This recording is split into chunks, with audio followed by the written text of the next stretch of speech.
Okay, everybody, this is Guillermo Escobar Vasquez, and I am joined today by Marcus Cicero and Matthew Heimbach, and we are doing part two of this book that we are reading here regarding Che Guevara, Revolutionary Life by John Lee Anderson. And real quickly, can you two introduce yourselves in case anyone who hasn't listed last time understands who you guys are? Starting with we'll do Heimbach. Okay. Hi, everyone. This is Matthew Heimbach. For those of you who don't know me, I used to be the leader of the Traditionalist Worker Party, a national socialist organization fighting for the interests of white folks and whatnot in the United States. And then I realized that socialism, in the true sense, was the way to be able to help white folks and all folks. So here I am hanging out with my two good friends tonight to talk about Che Guevara and the Cuban Revolution. So happy to be here. And I'm Marcus Cicero. I too was involved in the white nationalist movement for nearly a decade. Helped with some fun projects like the Daily Stormer and League of the South and whatnot. And at a certain point, I just came to realize that, for all the years white nationalism has been around, there's no real message that would help poor working class folks. And that socialism, which is derided as the most evil of things in this movement, is actually one of the most beneficial things that could ever help average white people and average people of any race, really. So, let's start. Absolutely. And we have a lot of notes that we're going to have to go over today. So we're just going to jump right in. And this is going to be specifically a little bit before the Cuban Revolution's over, but it's important to still at least address certain issues that I think need to be addressed that were in the book that we did not get to yet. So I'm going to read this quote here. It says, Massetti asked about Fidel Castro's communism. At this, Chase smiled broadly, but answered with the same detachment as before. Fidel isn't a communist. If he was, he would at least have more arms, but this revolution is exclusively Cuban, or better said, Latin American. Politically, Fidel and his movement can be said to be revolutionary nationalist. Of course, it is anti-Yankee, in the same way that Yankees are anti-revolutionaries. But in reality, we don't preach anti-Yankeeism. We are against the United States because the United States is against our people. The person most attacked with the label of communism is myself, end quote.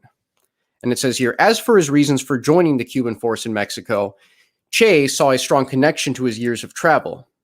Quote, the truth is that after the experiences of my wanderings across all of Latin America and, to top it off, in Guatemala, it didn't take much to incite me to join any revolution against the tyrant. But Fidel impressed me as an extraordinary man. He faced and overcame the most impossible things. He had an exceptional faith that once he left for Cuba, he would arrive. And that once he arrived, he would fight. And that fighting, he would win. I shared his optimism. It was time to stop crying and fight, end quote. Any of you guys have any thoughts on this? So, we got to talk about, a lot of people don't understand the Cuban Revolution and how it actually came about, and the little details and the ideological differences. Like we talked about it last week. The July 26th movement was really more of a nationalist, even a reactionary type movement. You had various factions that were all tied together. And at the time, there was an extremely strong anti-Marxist faction and where Che Guevara, Fidel Castro, his brother Raul, at the beginning, it was very difficult for them to push their socialist stance because they either would have been forced out, they would have been overridden, and the danger was, being 90 miles away from Florida, they might have just been overthrown, overnight by the United States, which was looking at this whole insurgency against Batista, and they were wondering, should we commit troops? Should we do more than just, supply weapons and ammunition to Batista? And so they had to toe a very careful line in the very beginning. Otherwise, we might not be discussing any of this at all. It would have ended with all of them killed. Similar to what happened in Guatemala a few years back, but probably even more hardcore because America wasn't going to tolerate something on their doorstep. Precisely. And Heimbach, any thoughts on your end before I read the next quote? Yeah, well, I mean, I think one of the important things to realize is, especially when a people is oppressed and occupied and exploited, that the revolution has to take an organic sort of series of steps, right? Like, I think about Kim Il Sung. He has a pretty famous quote that the people are the masters of the revolution in each country. It's like putting a cart before the horse, that foreigners carry out the revolution for them. The revolution can neither be exported nor imported. And like what Kim Il Sung meant by that is fundamentally that any sort, while you can have allies in other countries, or an example like Che coming to Cuba as a foreigner can have an important role. It's got to be an organic movement of the people, in this case, the Cuban people, right? Which had a variety of different perspectives on everything from religion to economics and whatnot. And that's where I think it's important for us to realize that Fidel and Che and these other leaders, they didn't demand that the people come to them. They persuaded the people to come to certain perspectives, especially those of socialism. But the cry to be free, really, amongst the Cuban people, that inspired all these different movements and the revolution that overthrows Batista, was fully organic. Because of the situation that folks were in. So, like, we can't get too autistic, in my personal opinion, on, like if certain people at certain moments, whether they were sufficiently socialist or not social, whatever. But we have to look at the people where they're at and the different stages of liberation. Yeah, very well put. And then I'm going to read the next quote that I have here, and it says, "There was a growing gulf between Fidel's public reassurances and his private thoughts.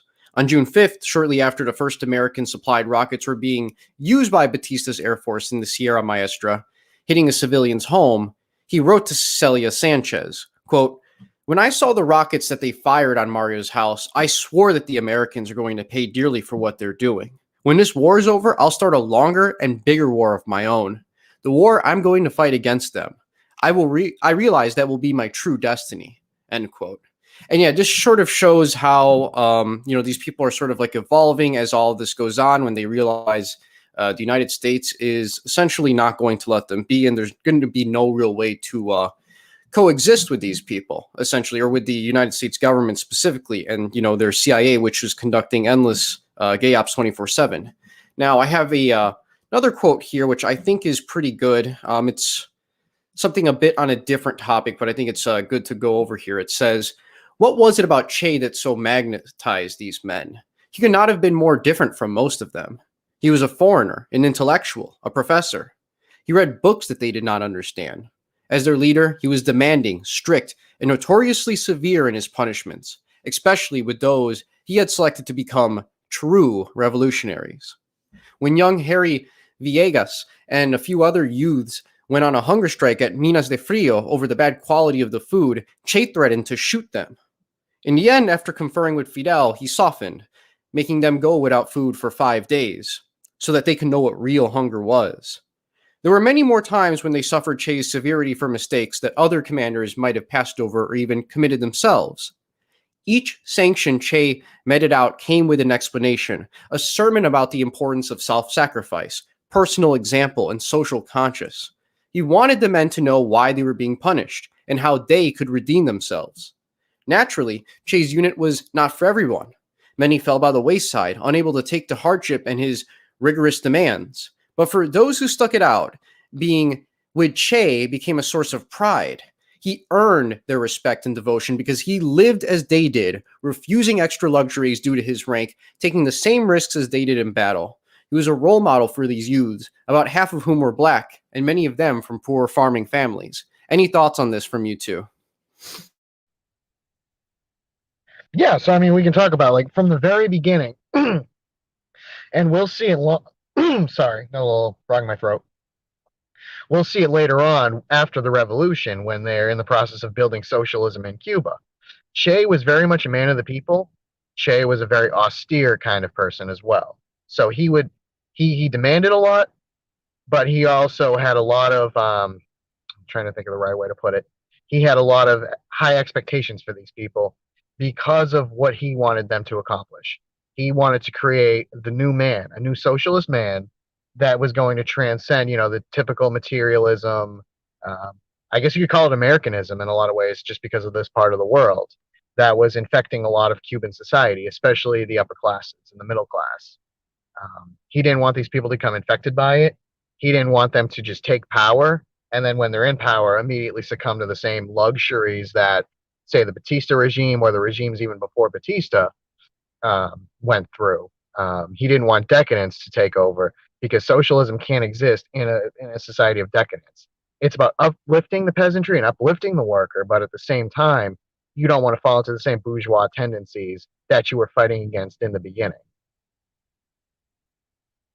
Very well put, Marcus. Matthew, do you have any thoughts on this? Yeah, well, I think we can really see amongst the Cuban revolutionaries how sincere they were. I mean, the fact that, Fidel Castro, who lived decades longer than Che, is probably most famously known for either appearing in public, whether it's at a large demonstration or a parade, or, going to meet foreign leaders and things like that, in either his simple, non-adorned military fatigues, or in later life, like an Adidas tracksuit, which I always thought was kind of humorous.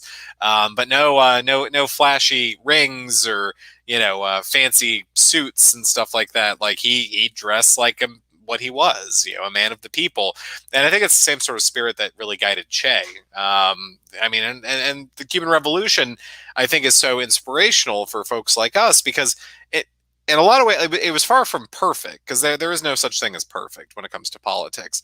But it was so pure, I think, in intention, and then how it was carried out by its revolutionaries. Like, usually this is the part of the story where someone is supposed to betray everything for money or to the CIA or something like that, and doesn't happen. Like, these guys are that sincere in their belief of fighting imperialism and the United States. And I just wanted to touch on one thing. Going to the previous quote about, I think it's important for us to clarify, because Guillermo, I will say there are some people who reached out to me that are afraid that you're anti-white due to your the statements you've made about the Yankees and gringos and stuff like that. So I wanted to read this before I kind of go into a sidebar. I wanted to read this quote from Fidel Castro about his thoughts on us, especially talking about white Americans. The American people, I think, are good people. Yes, they are. They have not to charge with the guilty of all the lies that publicly the people that that publicity is brought forward by their government. The people of the United States are good people, harmonious people, wonderful people. The United States people are a very good people. And I do think that's true. Pardon me for that flub up there, but Fidel, his English was something that he worked on for his entire life. But I just wanted to draw an important distinction going back to the Cuban revolutionaries, and then like us currently, right, in this important step, that when we speak ill of the United States and the American Empire and stuff like that, that is not a slight on like the average working people who who are white, who have our own ethnic and cultural identities. We are not Americans insofar as we are also occupied and exploited by the United States. So I just wanted to bring that up, maybe to clarify like Fidel's position and stuff like that, but maybe just I know you probably don't want to, Guillermo, but maybe throw folks a bone to clarify your position on that, just so I can stop hearing about it. Sure, and I'll talk about this more in detail in streams that aren't going to be book review specifically. Yeah, for like, sure. And I'm not in meaning that to jump realm. this on you. I just thought it was important going back to that quote. So I'll say this: liberalism, the Reformation, all of these things which have played an important role in the founding of the United States and have influenced people that have even who are Criollo leaders in Latin America that helped set up the revolutions, which created these independent nation states that were apart from Spain afterwards.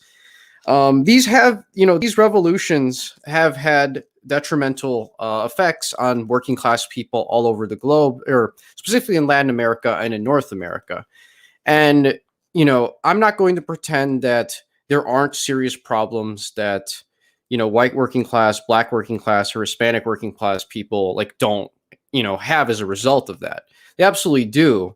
It's just whenever I make salient points about problems that occur in specific communities, whether they're working class, middle, or rich. And I'm talking about, specifically white or black or Hispanic Americans. Oftentimes, when I'm only talking about one, they have this idea that I just think that Hispanics are perfect or something like that, when that's furthest from the truth. And yeah, I criticize my own people all the time, and I know we need to improve. A lot of people just can't take actual criticism and they can't have any self-reflection. It's just anything that is somewhat critical of, the culture that they grew up in. It's just construed as anti-white or anti-black or anti-Hispanic, and I think that's a very dumb way of thinking. And it's just like, no, I'm just telling you how I see it and how I think it's going. Does that make more sense to you, Mr. Heimbach? Yeah, no, I think that's a good point, and I think we're all in agreement that identity is right. It's almost a tool in a lot of ways, and like a hammer can be used to build a house, can be used to build a boat, can also be used to like bludgeon like a entire orphanage full of orphans to death. Yeah. Oh yeah, absolutely. In which we can see how identity has been used to get white folks to hate black folks, to get encourage white folks to hate Latino folks, or Latino folks to hate white folks, or now this anti-Chinese, anti-Asian racism that's being promoted by the media and is made acceptable due to the geopolitical yearning of the American empire, right? So like identity, I think is crucial to who we are, and I think we all agree on that. But it can be used in a detrimental way. So when we're critical of the empire, especially, or movements and stuff like that, that is not an implication or an attack on the people that are there, and it's especially not an attack on the respective ethnic and cultural identities that the people, because we're all under occupation, right? Like if you think you're free in the United States just because like you're white, try not paying your property taxes for like 2 years, and like the sheriff will come and take your home that your family's owned for 300 years, right? Like look at the Patriot Act. Like none of us are free. It's all just different levels of exploitation. Well, yeah. Well, Marcus, sorry, keep going. Oh, sorry. The good example is like, let's talk about something about the American South. And I like to call it the at least I'm not an N-word syndrome. So you had the Civil War. The worst. The worst, sorry. And the South lost badly. They were occupied and they were under Reconstruction for about 10 years or so. After that, they have what something is called the Redemption, the Southern Redemption. And people to this day praise it. When in reality, all it was you had the Southern landowners, the old slave-owning aristocracy, basically made a deal with what history calls the carpetbaggers, Northerners that came down the South and bought up properties and bought up the industries and whatnot, mineral resources. They made a deal. Everything was left. They came to a detente, and the working class got nothing. The white working class, the white farmers, were reduced to basically sharecropper status, along with blacks. They had very little rights.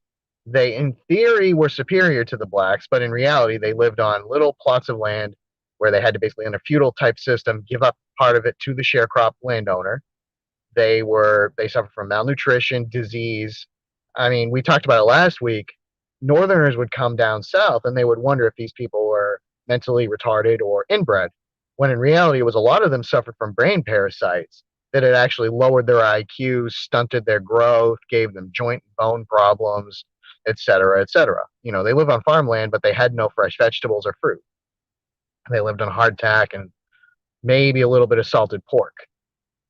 So at the same time, you have to look at it as capitalism has exploited the poor in all these areas, and that identity can be used as a bludgeoning tool. It can be used as a pacification tool. So these landowners were telling these people, but you're white, you're superior to the black man or the brown man or whatever wave of immigrants were coming. But at the same time, these people are treated lower than animals. And that's what we need to remember. Like you said, Matt, we're under occupation as well. We've been mistreated as well. And when capitalism finds it necessary, they don't mind using the racism card. They don't mind pulling it if it means, keeping their wealth, keeping their privileges, and keeping their power. And we talked about it in Cuba as well. They started setting up whites only areas. Again, in theory, it sounds good, but it was mostly for very rich American tourists, mafia types, et cetera, not for the average Cuban, in the Sierra Maestra Mountains. He might have had blonde hair and blue eyes. A lot of Hispanics do, but they were animals just like everybody else. Yeah, exactly. And I actually want to read this quote here, which I think is good. It's talking about Aleida, and it's describing her, which I think it's good to have like a little formal like introduction on like where she kind of comes from, since we did one on Che as well. So I'll read this here. It says their two-bedroom house was much like everyone else's, with a palm-thatched roof and whitewashed mud walls, a family room with a kitchen, and a front room for receiving visitors. The ceiling was yellow from all the rice bags Aleda's father stored in the attic. A virtual wood strut rising from the floor between the living room and the kitchen held up the roof, and in the evenings her father leaned his back against it to read her stories. At night, Aleda could hear her mother singing to her father in their bedroom next to hers. A river ran across their land. This was where her mother washed her clothes, and where Aleda and her sisters bathed. Their part of Las Villas was populated by people much like themselves, poor European and descended farmers, the descendants of immigrants from impoverished parts of Spain, Galicians, Andalusians, and Isleños, which are Canary Islanders. And then it says here, like many poor whites, Aleda's mother uh, she was both somewhat of a racist and a snob. Much of this, just so the audience understands, this was picked up a lot because after America had taken Cuba from Spain, they tried to enforce a lot of like really weird racial stuff on Cuba, which a lot of these people just weren't used to. But at the same time, many of the poor people especially enjoy or try to take up these values as a way to strive in society. So continuing the quote here, it says, she liked to brag about the illustrious lineage of Aleda's father, Juan March, whose Catalan ancestors had supposedly been noblemen. When she was small, mimicking her mother, Aleda used to tell people she was related to the Dukes of Catalunya. Whether her father was of direct noble lineage or an illegitimate offspring, Aleda never knew. But it was true that both her parents' families had once possessed land and money. Her brother's family had owned a sugar plantation but had lost their land years before. And the land her father now sharecropped had belonged to Aleda's maternal grandparents before they lost it in the hard times of the 1920s. When her parents married, they had rented the land and settled in as tenant farmers. The last remaining legacy of their comfortable past, an antique crystal bonnière, stood prominently displayed on an old wooden bureau in the front room where guests were received. Any thoughts on this quote before we move on to the next topic here? But I just felt like she needed a proper introduction. None from you guys? Okay, that's fine. We can move on to the next quote then. I was just gonna let Marcus go first. My biggest problem is I'm too darn talkative. Oh, no worries. It's all good. Again, it's just basically reinforcing what I just mentioned. It's the petty racism can be used to keep a white population in check. In the United States, it was very much used, and it was always some sort of state approved hatred. We've seen it in our lifetimes with Arabs after 9/11 or any kind of Muslim, really. There was no differentiation. I mean, we remember the stories that, actually, you know what? I think the alt right's favorite friend, Tucker Carlson, or somebody just mentioned a thing where allegedly the Sunni believing Al Qaeda groups are training in the Shiite ruled Iranian territories. Like when you break it down, it makes absolutely no sense. But again, it's You don't used for. understand, Marcus. Those Shia and Sunni Muslims, they want you to think you're divided, right? But they want secretly they're on the same page and they're trying to do white genocide. Oh Lord. It's all about white genocide. Well, I mean, and like it's interesting too when it comes to identity, right? It's the idea of like thinking you're royalty, so thinking you're better. Now, like the weird thing in the United States, where folks, where being white is not positive, right? So you've got all these Cherokee princesses just coming out of the family genealogy woodwork, where everyone can't wait to, find an arrowhead hidden in grandma's attic or something like that, so that they can claim that they're part of an illustrious line of Lakota or Sioux or Cherokee or whatever. Which, I mean, if you have that ancestry, like, good for you and embrace it. But it's mostly absolute nonsense. Because like the one identity is problematic, right? So it would make sense for us looking back in time with folks feel like they could have some ability to claim some sort of status or station, that they're going to do so, even if that isn't necessarily historically accurate. Well, Matt, I just want to touch on that real quickly, the Cherokee princess sort of thing. What's interesting about the history of the Cherokee princess is this was actually something that even occurred right after the Civil War as well. And what I mean by that is you had the white supremacist version of the Cherokee princess. Now, it may sound paradoxical to maybe someone listening here that doesn't really get the dynamics of how things went down, but after the Civil War, there were large waves of people from like Eastern Europe, from the Middle East, from like Mexico and other parts of South America. That would eventually lead to the Immigration Act of 1921 because Northwestern European descended Americans were feeling like they were going to get demographically replaced. And emphasizing on your whether it's real or imagined Cherokee princess lineage back then as an Anglo-American, you were able to essentially flex on, newly arrived European descended people by saying like, I'm so, I'm so American, so authentically American. I even have a drop of this. And you guys are just these disgusting peasants that just arrived like yesterday. You're not real Americans like us.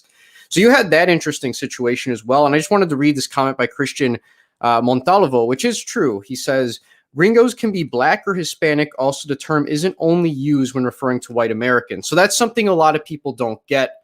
And that's what I honestly would get a lot of backlash for, which is that, they think when I say gringo that I'm referring like exclusively to white people because they think gringo means white in Spanish. It actually doesn't. Gringo refers to Americans, whether you're white, whether you're black, whether you're Asian, whether you're even a mestizo. Like, if I go to Colombia or Mexico, they call me gringo. That's just how it is. Like, that's, and it's not because I look white. Trust me, I don't look like a fucking white guy. And another thing as well that I wanted to say regarding the utilizing racial resentment to kind of, corral everyone into something that is going to be strategically beneficial for the elites of society, like in America, is, for example, which is what you guys were talking about earlier, as a direct example, we can talk about the anti-Asian stuff that's been going on lately. So regarding like, if you turn on Fox News, you would think that Xi Jinping is controlling, Joe Biden behind the scenes and that he's secretly running the White House. Trust me, I wish. But no, that's not actually what's happening. But then on the other side, Black Americans are also basically encouraged to commit like hate crimes against Chinese Americans or people that they perceive to be Asian, which have sometimes even have been Indian Mexicans in California. So this is sort of the thing. Like a lot of times the system has no problem with even uniting Americans of different races to despise one group whenever they believe it's strategically beneficial to do so. And that's sort of, in my opinion, the real explanation of the anti-Asian hate crimes, plus the general hatred that they're receiving from racist whites and blacks as well. You guys have any thoughts on that before we move on to the next quote? Yeah, no, I mean, I just think that's absolutely right. I mean, remember that Dr. Seuss during World War II was turning out, the sort of racist cartoons against the Japanese and even the Germans in some cases, that honestly would make like A Wyatt Man, all those cartoons from like the 80s and 90s of black folks and whatnot. He would be like, man, that's a little over the top. Meanwhile, these same propagandists were making pro-Chinese propaganda because they were fighting the Japanese. Yeah, exactly. So, I mean, like, that's the thing about loyalty. I mean, just one look at, like, for instance, like Ukraine, right? Like, the West hates, like, National Socialists and fascists under all purposes. And it's like, ... unless they're willing to fight on behalf of Jewish oligarchs and NATO, by overthrowing the pro-Russian government and installing oligarchs in Kiev, then the Israelis are bringing in training and equipment, and the Americans are equipping explicit fascists and National Socialists to go kill quote-unquote communists who are actually, patriotic ethno-nationalists and socialists that are trying to secede to go home to their motherland instead of being under occupation by NATO. But so, I mean, like this, I think is an important point for us to touch on is like ideology and identity and stuff like that is all really important. Like I'm really not trying to downplay it, but there are like the over arching sides of everything comes down to like the people versus the oligarchs. And there are the global oligarchs, and then there are the people of the world. And those are the two sides. And, both sides can have folks that ascribe to various identities, ideologies, religions, and whatnot. And I think what really comes down to is which side are you on at the end of the day for how you want to see geopolitics and the economy all shake out. And that's just important to note. So Yes. And I want to say this as well. There's a lot of people maybe listening who, they, whether you're kind of right wing or left wing and how you identify yourself, I've seen a lot of American communists believe that, America or in the system is like Nazi, pro racist. And then I've seen a lot of people use, who are more white nationalist oriented, who believe that, America is anti-white. And then I've seen black nationalists who can tell you how America is super anti-black. And people might be like, well, Guillermo, how does this actually work? Is the system pro-Nazi? Is it anti-white? And here's what I would say. The system is whatever it needs to be at any given time. So, for example, I've seen a lot of American communists still reference the fact that, for example, there's a recent U.S. or UN resolution to condemn Nazism all over the world, in which America, I believe it was either Trump or Obama, doesn't matter, same people honestly in charge at the end of the day. The U.S. essentially voted to refuse to denounce Nazism, essentially as a way to spite Russia and basically support the Ukraine covertly, or not so covertly in this situation. But then at the same time, Donald Trump and Joe Biden will both come out, and along with the FBI and the federal agencies that get the most media attention, will say that white supremacy and National Socialism, all these things, are the biggest domestic threat at home. And what you guys need to understand is this system that we're currently under, they're not ideal. They'll work with whatever they have to and whatever gives them an edge at any given time at the whenever it's most convenient. They can be two-faced, they can be even three-faced, they can just do whatever. And I think they do this intentionally, both to essentially make things better for themselves and to gaslight and confuse a lot of people that are more identitarian oriented, regardless of race, and to make them really, really paranoid and just upset and always just making very reactionary responses to everything 24/7. Do you guys have anything to add to this? Oh no, absolutely. It's capitalism. Capitalism is neither racist nor anti-racist. It can be whatever it needs to be to survive. We can look at the South. Back during segregation, a lot of the large department stores were the ones in Selma, which actually used to be a big business, small city. They were the ones telling George Wallace he wasn't cracking enough skulls. He needed to actually tell the state troopers to use live rounds on the march from Selma to Montgomery.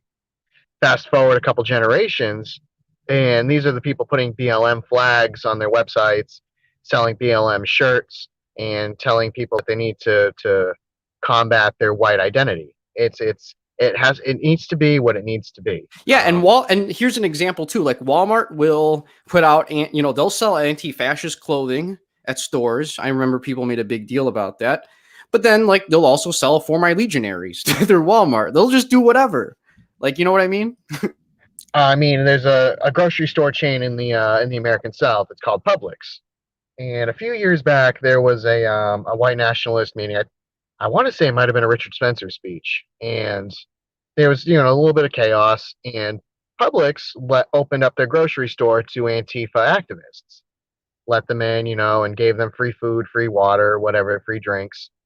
And fast forward a few years, the very same company gave six-figure donations to the Stop the Steal Capitol riot. And a lot of these people actually got money from this grocery store chain. And it actually, they tried to, there was an attempted boycott just because it was so obvious.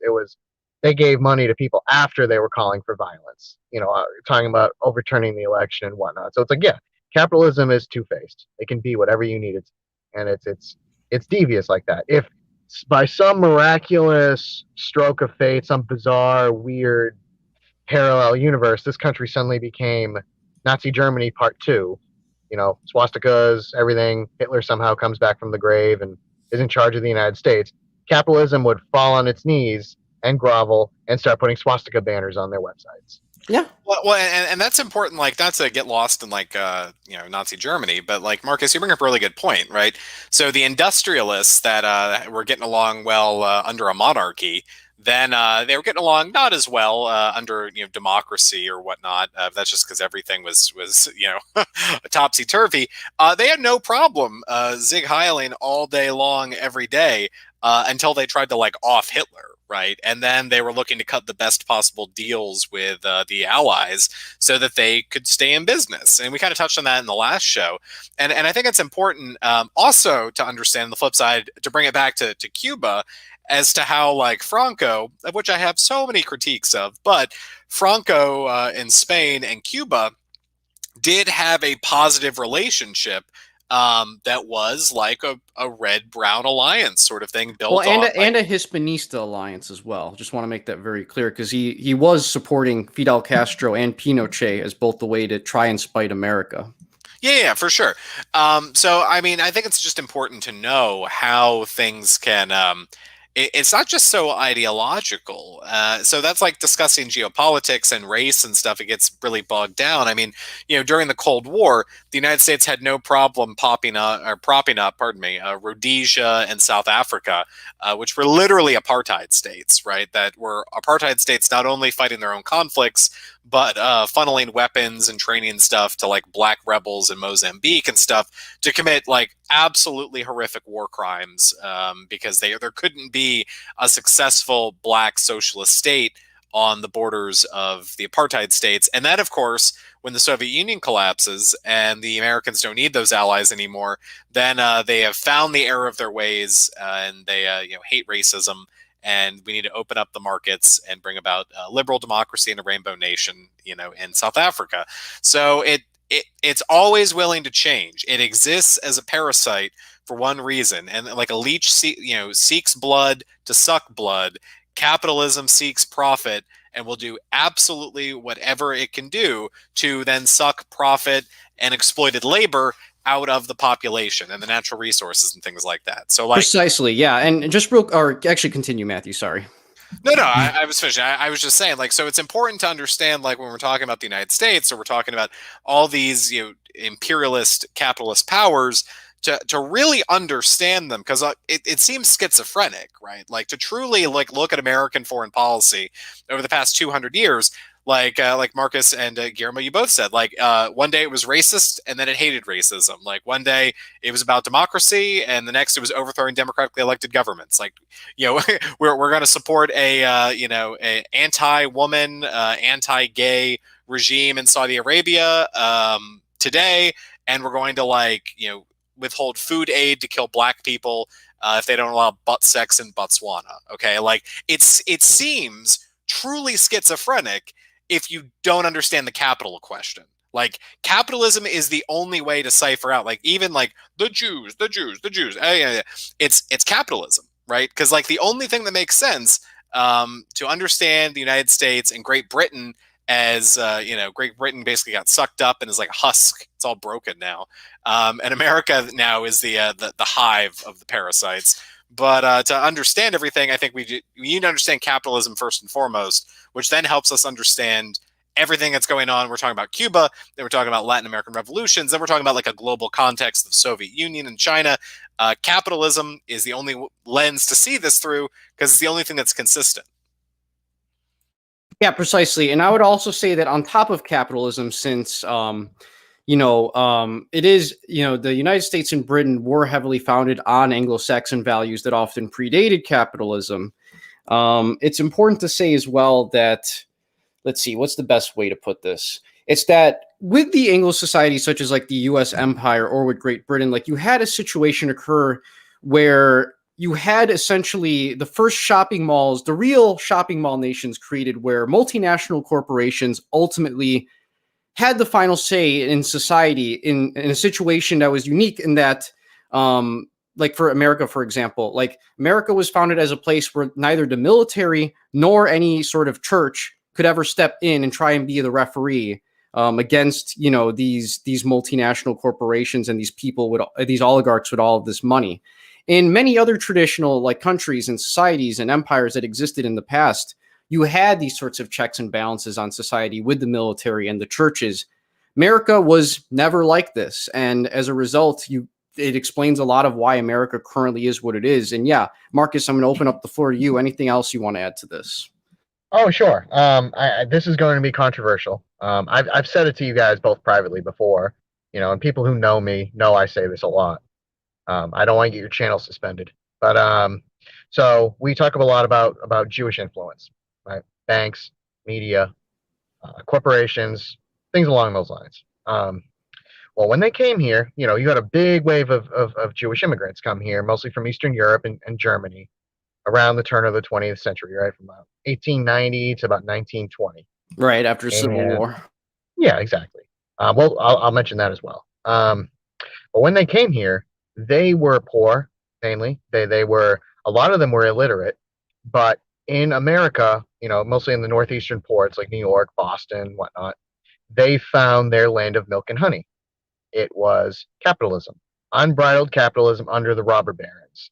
When you had Irish immigrants and Slavic immigrants working 18 hours a day, living 25 people to a single apartment in squalor. Horrible. No labor laws, no child labor restrictions, no minimum wage, no vacation, no benefits, nothing. And at the same time, and this is it's always pointed out that Jewish folks tend to be very liberal, or they say they're communist. Every single one is communist. Actually, in the American South, they were the big slave traders. They controlled it. Many of the slave ships are owned by people of Jewish heritage. Sephardic Jews primarily, though, not the Ashkenazis, in case people don't understand. Just real quick, the Sephardic Jews were a lot darker skinned and viewed as more like Middle Eastern in origin, because essentially they were and didn't mix quite as often with the general population of like these Mediterranean countries that they inhabited prior. So it's important to understand that like when the Naturalization Act of 1790 rolled around and only white men of good character were allowed to get citizenship, Russians at this time were not considered white, but Middle Eastern looking Jews were. Sorry, continue on, Marcus. Oh, no, you're right. And just to throw out real quick, it was Ben Franklin, right, who said that he didn't want swarthy Germans. And Swedes. Which that truly is the white nationalist, hyper-focus, missing the forest to stare at one tree sort of thing, of like, yes, the real problem is the swarthy Germans, because that sticks with me because I'm personally attacked by that, so fuck Ben Franklin. I'm also part German. You took the words right out of my mouth. While he was saying this, George Washington had issued a proclamation very early in the United States history, guaranteeing the Jews total protection, total freedom. And in the American South, the Jews were considered 100% white. There was no racial quotas, no racial laws, no miscegenation laws. They were men of the book. Yes. And there's actually an interesting book. My wife actually gave it to me years ago, and it's about the history of the Jews in the Deep South.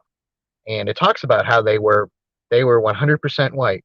They never ran into any ethnic conflicts with the native Europeans. Yeah, and as silly as the Nation of Islam is and how really wacky they get with their hatred for anyone that isn't black, they have actually had very their especially their second book in the secret relationship of the Small Hats and Jews, or Small Hats and Black series that they have.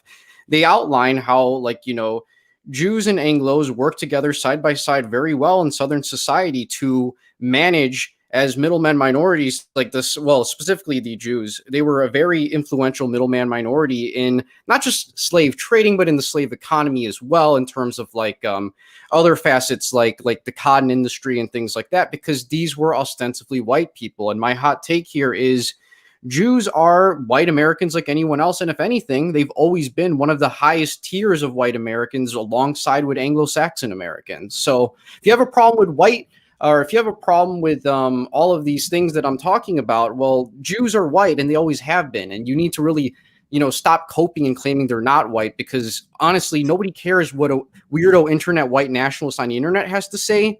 People with actual power like Anglo and Jewish elites are the ones who determine who's white.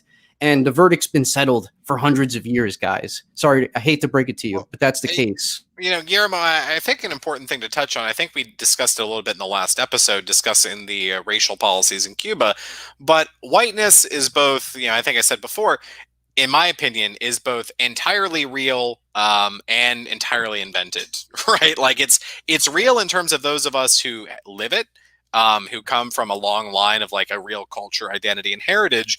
But to the powers that be in the United States government, I think you're entirely right. Like you could be dark as the ace of spades, and if you've got enough oil money and under your feet in Kansas, like congratulations, you're an honorary Aryan just like everybody else. And that line of Irish aren't white because it wasn't economically viable, or the Greeks weren't white, and everything changes versus where Jews were. So I think it's important to differentiate. But I mean, you make a very valid point that the United States was never founded as like a white homeland, even if immigration was limited to white persons, because they were their definition was constantly shifting. But we've gone through a period of ethnogenesis to create a unique identity amongst the proletariat. So I would just throw that distinction in there, and I'll turn it over to Marcus. I would say really quickly, just as well, to add to some of these things as well.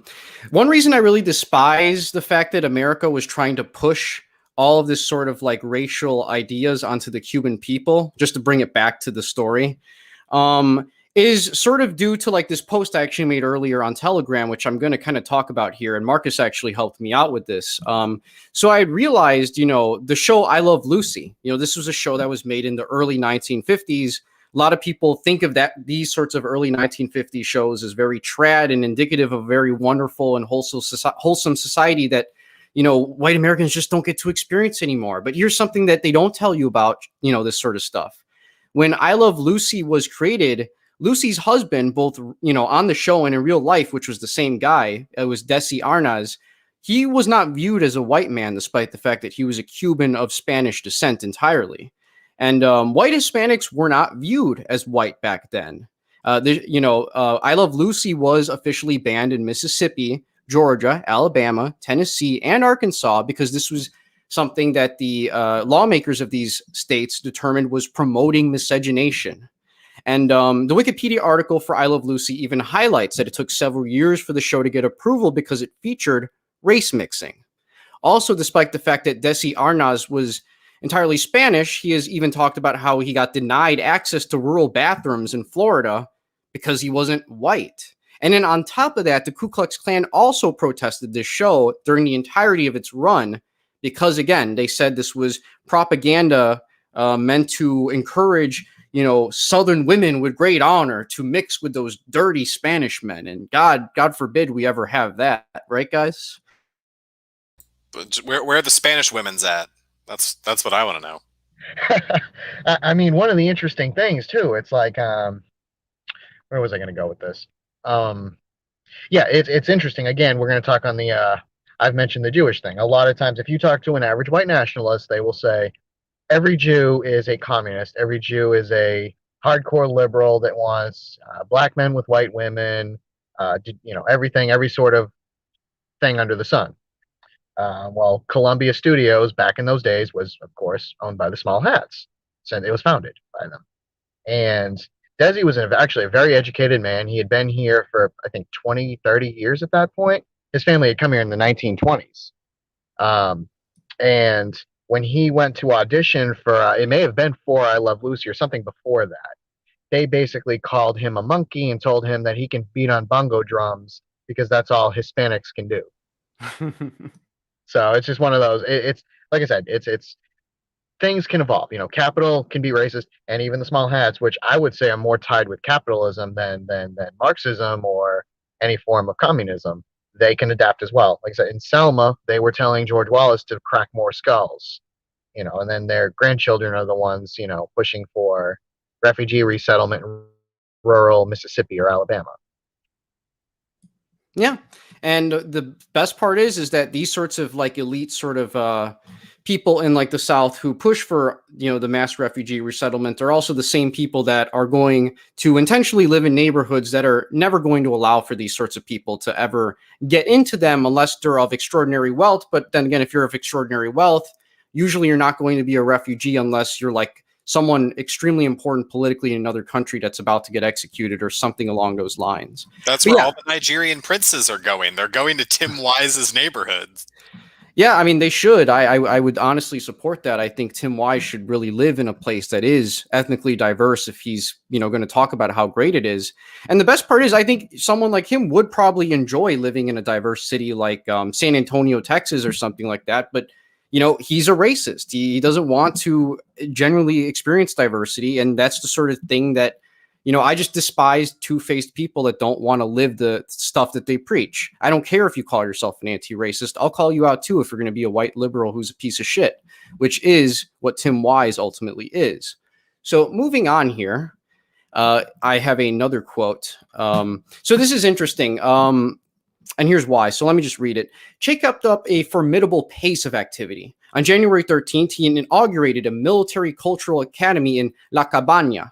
Classes were given in civics, history, geography, the Cuban economy. And then it says the economic and social characteristics of the Latin American republics and current affairs. Che sought to reform his charges. It says here he banned cockfighting and organized chess classes, an equestrian team, sport events, art exhibits, concerts, and theater productions. Movies were shown nightly at the fortress's several cinemas. He founded a regimental newspaper, La Cabaña Libre, and soon helped kick off Verde Olivo, a newspaper for the Revolutionary Armed Forces. Che quietly placed an academy under the supervision of PSP men. Armando Acosta, his commissar in the Escambre, became the academy administrator. So I think it's interesting. And, I've actually seen people who, like Che Guevara, kind of criticize Che a little bit for this, and that, Che kind of wanted, and this is not me saying this specifically, but that Che kind of wanted to over intellectualize the working class and take away things that were, culturally important to them, like cockfighting, which to be fair, to understand Latin Americans in general, cockfighting and things like bullfighting have just been something that the proletariat have always really enjoyed. It's just something that they kind of do. And I do kind of see why it would be a bit I'd be skeptical on whether you should actually get rid of stuff like cockfighting or not. But I understand at the end of the day what Che's, whether I agree with it or not, I understand what Che was trying to do, and his intentions were pure, and that he wanted to live up to his actual Nietzschean ideals of creating the new overman in Latin America, which, regardless whether you like it or not, I still think it was a noble idea that he definitely stuck to in practice and not just something he said on a podcast.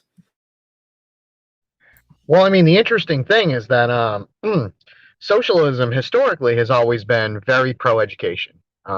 It wants to uplift the masses. Like you always hear conservatives and various other reactionaries, then they'll say like, but you can't have 48 kinds of sugary cereal at your stores, or they want everybody to live in a mud hut or a cinder block apartment building. It's like, actually, no, these people, even Marx, going back to the time of Karl Marx, when he wrote Das Kapital, he released it in small chapter segments, and it was done intentionally because the working class, they had very little time for education and study, but they wanted to. A lot back in those days, it was very much popular to have your children study as much as physically possible to be able to uplift themselves, to try to get out of the cycle of poverty and misery and 18-hour labor days. Conservatives now they're very anti-education. It's actually kind of sad, because it's almost a dysgenic effect. Well, yeah, dude, don't you know mathematics is liberal indoctrination, bro? It's really sad when you're trapped in this dynamic where you'll have neoliberal professors, and BLM is neoliberal. BLM does not believe in uplifting black folks. If you're listening to this and you think BLM's actually genuine, I don't know what to tell you, bro. You might as well just skip the stream. It's not for you. This is meant for serious people. I mean, it's they have a chance to learn, but I mean, it's a message. Target and Walmart and Amazon and Walgreens and CVS have all donated millions and millions of dollars to BLM.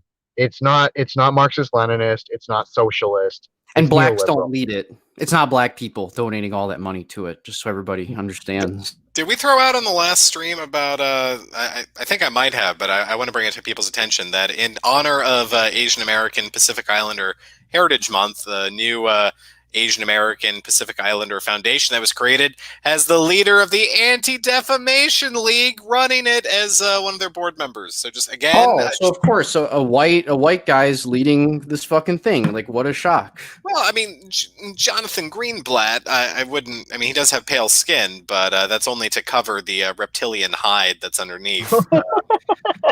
I mean, Jonathan Greenblatt is a quintessential white elite American. That's what I would say. Okay, I mean, so Guillermo, I love you. I'm gonna politely disagree because, like, as and all elites and all capitalists are evil, but a certain segment did murder the Son of God.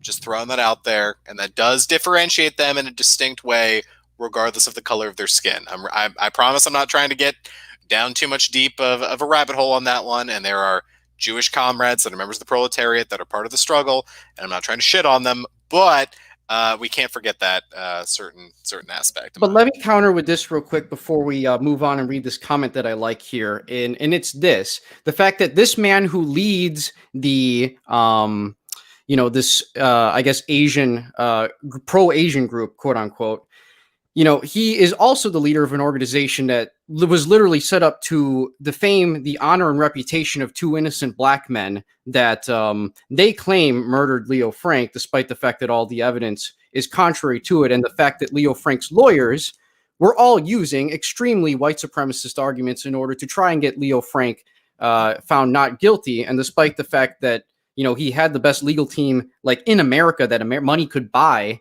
Leo Frank was still found guilty by an ostensibly white jury that was, looking for any excuse they could to convict, a black man for the rape and murder of the 12-year-old girl in a factory. So that's what I would say. Again, we don't need to make this a debate thing. We can talk about this more in like actual like streams that aren't book reviews. But I want to read this quote, or not quote, but this comment by El Inquisidor. And it's good to have you watching, man. Love you. El Inquisidor, he makes really good Hispanic Catholic content and Christian content in general. I think he might actually be interested in doing some stuff with you, Matt, in the future. But he says here, my mother's cousin met Che when he visited her factory. She said Che toiled with them and refused to eat until all the workers had full stomachs.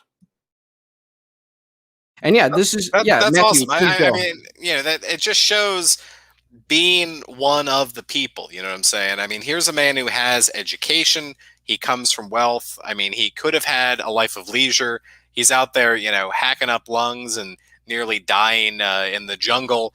And now, like, when the moment of victory has come, he is putting himself like a true officer lower than his men, right? Because if you're asking people to lead, and then others to follow, to be a leader means you need to inspire confidence within the people that are under you, and that sort of action is what really shows the difference between a leader and like a manager or a boss, right? Like that's I just think stories like that and consider them incredibly inspirational.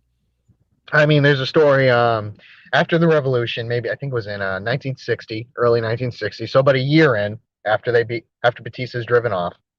Che is sitting down with a few architects, and they're discussing building a new national bank building in the center of Havana. And they start discussing elevators and how they have to import them from Germany. And Che mentions, he says, why not just use stairs? He says, I have asthma. I have asthma that can nearly kill me, and I can make it up 13 flights of stairs. There's 13 floors on the building. And it just so shocked everybody in the room. He was, to the day he died, he was a man of the people. We'll get to that, at the very end. But I mean, when he was finally captured, I mean, he was very sick. He was suffering from, 7 or 8 different illnesses in the jungle of Bolivia. He was always the man of the people. He was always the first to go in and the last to go out, the last man to eat, the last man to sleep. And that's really what personifies. He transcends the average leader. The average leader is somebody who sits in their tent or their office building or whatever, dictating orders. Che would obviously have to give orders, but he'd also be out there working 20 hours a day. He'd work usually till about 4 or 5 in the morning, sleep 4 or 5 hours, and get right back to work doing 6 or 7 different projects at once. And he was like that until his final day. Yes, and also on this topic, well, on a somewhat related topic, Che was also, he didn't shy away from things that were necessary but very brutal. So I'm going to read this quote here, and essentially what the context is regarding this quote is the fact that after the Cuban Revolution was sort of like finished in terms of like, they had won militarily decisively against Batista, the corrupt dictator. Che Guevara, led the essentially the trials afterwards of purging the traitorous members of the Cuban elites who were siding with Batista and were continuing to try and run several gay ops in accordance with like outside agitators and like, traitors within Cuba. So it says here, indignant over the accusations, in late January, Fidel had decided to hold some high-profile public trials of Major Sosa Blanca and several other ranking officers accused of multiple acts of murder and torture in Havana's sports stadium. The plan backfired, however. Attending foreign reporters were nauseated by the spectacle of jeering crowds and the hysterical cries for blood. The sympathetic Herbert Matthews tried to rationalize the trials from the Cuban perspective in an editorial that the New York Times editor-in-chief refused to print. Che warned his judges to be scrupulous about weighing the evidence in each case so as to not give the revolution's enemies additional ammunition. But the trials had to continue if Cuba's revolution was to be secure. He never tired of selling his Cuban comrades that Arbenz had fallen in Guatemala because he had not purged his armed forces of disloyal elements. Cuba could not afford to repeat Arbenz's mistake. And yeah, I agree completely. Like, Arbenz tried to be very moderate about this, and the fact that he wasn't willing to get his hands dirty shows that he got the CIA retirement package at the end of the day. So any thoughts on that? Because I know a lot of conservatives like to, go after Fidel for being the executioner and going after all these innocents, but these people don't understand how reality works and how realpolitik works, and that, like, if you actually want to gain power and keep it retained and secure, you have to get your hands dirty regardless of what your ideology is. Well, every time you let these traitors, like, oh, sorry, Marcus, do you want to go ahead? Oh no, you can go. You started for me. You beat me to the punch. I hit that buzzer on Jeopardy just a second early. You did. Well, no, I just wanted to say, like, the problem is, most folks are like familiar with Hitler, right? And again, like, who organized the July 20 plot, which was almost successful and like nearly blew him up. Like, if there hadn't been a table leg where it was, he would have been blown to pieces, and that would have been that. And you see this not just like in National Socialist Germany. You see this all the time, right? Like, if you leave a fifth column for foreign services to utilize, then that's what's going to happen. Those are the people who are going to rise up against you. You can't trust traitors within your own ranks. And that doesn't mean every Tom, Dick, Harry, and Jose that happen to be part of the opposition party or things like that. But they're real leaders that have, if they were able to get enough support, would be able to be on top if they toppled you and stuff like that. Those are the people that maybe they need to learn how to go, like, cut wood, or dig coal, or take a really long nap. And I mean, the amount of executions in Cuba were only like a few hundred people. So in the grand scheme of like bloody revolutions, this one was incredibly tame. And like, what was there supposedly like a 20-year propaganda effort by Fidel to like bring all these peasants to the fervor of wanting blood? Like, no, these were people that were used, abused, and kicked, and like had their daughters and sons pimped out to be like molested by mafiosos and rich businessmen and stuff like that. And they thought people should pay that were guilty of that, and I don't think that's unreasonable. So if like the cost of an incredibly successful revolution that destroys illiteracy, brings healthcare to all the members, and is a shining light for human freedom across the entire globe that has now endured 60 years, if 500 like really shitty people get a fair trial, right? Get a fair trial. Like, that's important. Like, this isn't just like kick their door down the middle of the night and disappear them. This is like, get a fair public trial, get evidence, face their accusers, all that stuff. I mean, I'm not going to lose any sort of sleep over those people. So just throwing that out there. And Marcus, I'd like to hear your points. Agreed wholly. I mean, a lot of these people were during the insurgency, during the fighting, were the ones ordering bombing raids against peasant villages in the Sierra Maestras. They were the people who were running torture chambers in Havana and Santiago and Santa Clara that were just basically something would happen in the city and not even directly related to, say, the Castros and Che Guevara. There were various other groups that were also, in the fray as well.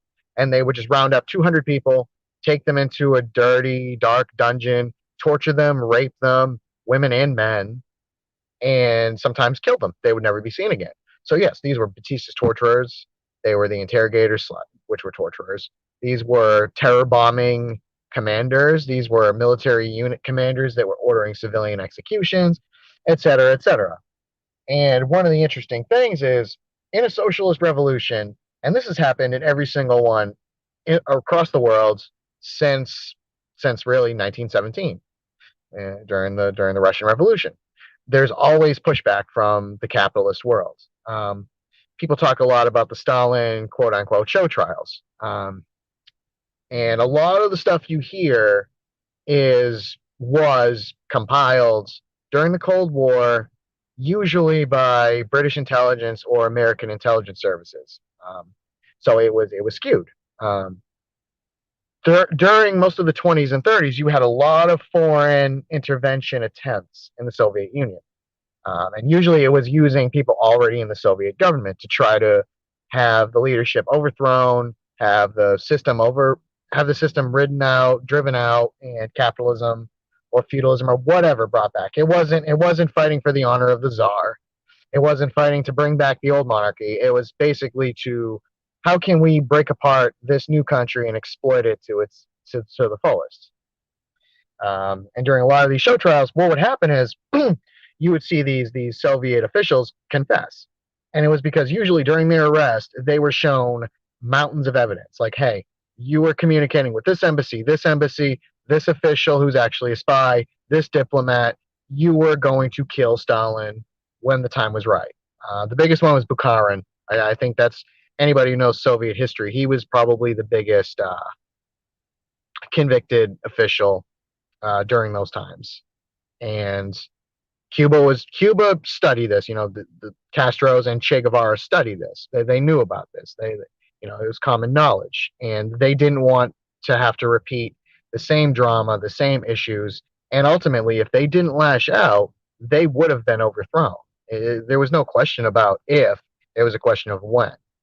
And we'll get into it later. They finally have to pass a law against counter-revolutionary activity because you had a good chunk of the old July 26th movement ended up defecting, going to Miami, and to this day, it's their descendants that are constantly agitating for more sanctions against Cuba, uh, various assassination attempts, various coup attempts, and it's like I said, it still goes on today. I mean, Well, I was gonna say real quick, like the Gusano, the guy, the essentially the Cuban trader that lives in the United States, he will both lobby the United States to push more sanctions on Cuba while crying about how like communism doesn't work. It's so fucking disingenuous. I hate it. It doesn't mean I endorse every single economic policy that the Castro brothers have pushed out. Far from it, actually, but it's just like it's a self-fulfilling prophecy that these sorts of assholes sort of do. It's just like, yeah, of course you sanction this country and then you're like, oh, communism doesn't work. It's like, yeah, like you sanction any island nation that's like, extremely small and like has historically relied on a giant Spanish empire that stretched from Spain to the Philippines to like function well. Yeah, a sanction's going to work pretty fucking well, but that's just you not understanding how the world actually works and you instead just saying communism's when people starve. I want to talk about this later on in the show. We'll probably do it later in Che's life. Sure. When he starts to question the Soviet Union under Khrushchev. But we can talk a little bit about really some of the causes for the decline and fall of the Soviet Union. I can mention real quick the Khrushchev's reforms, the Brezhnev stagnation, things like that led up to the scumbag traitor Gorbachev and the drunken fool Yeltsin. We can cover that. Piss me upon them, just to throw that out there. Of course. You had one job: keep the largest geopolitical and economic enemy of the American regime functioning. That was your one job, guys, and they couldn't do it. Like, because they were selfish. They should have taken a lesson from Che and Fidel. Yeah, absolutely. And we'll cover it because I mentioned the Stalin trials.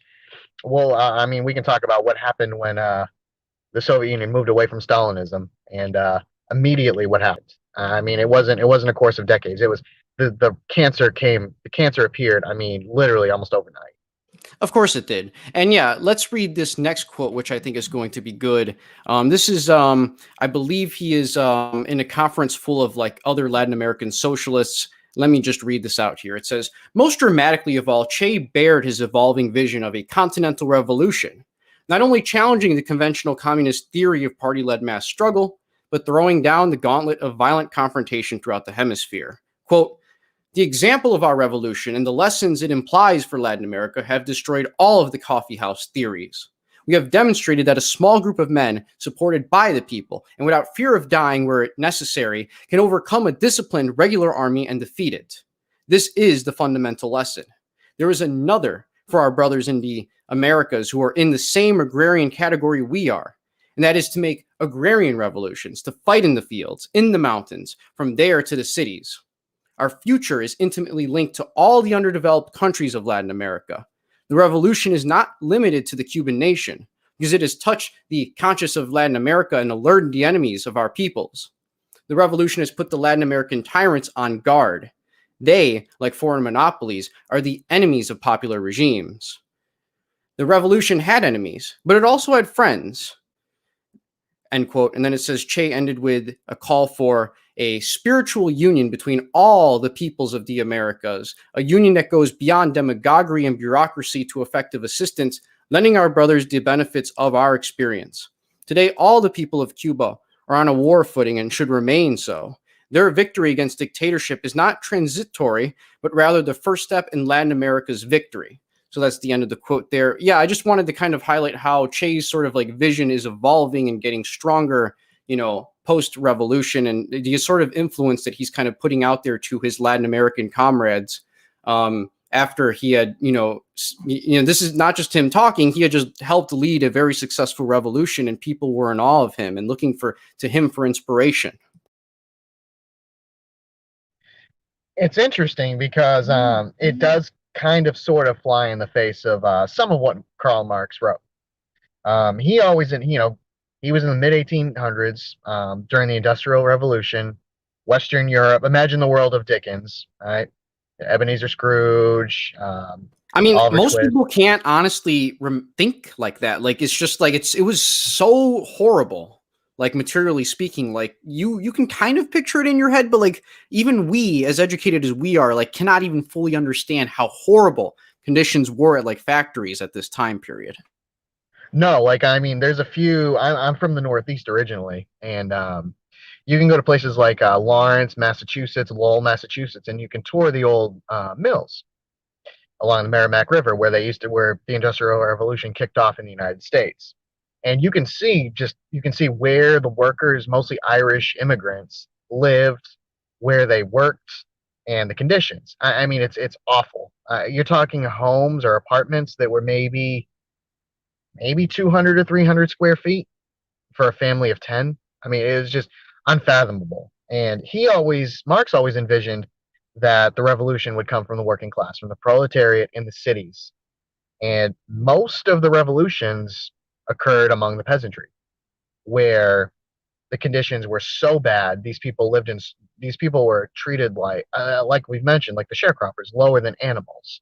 You wouldn't subject a horse or a cow or a mule to that kind of punishment that a sharecropper, whether in Cuba, whether in Peru or Bolivia, we touched on that last week, or in the southern United States, white or black, what they went through. Um, and I think a lot of it has to do with how capitalism can function in an industrial society versus an agrarian society, like in a lot of Latin America.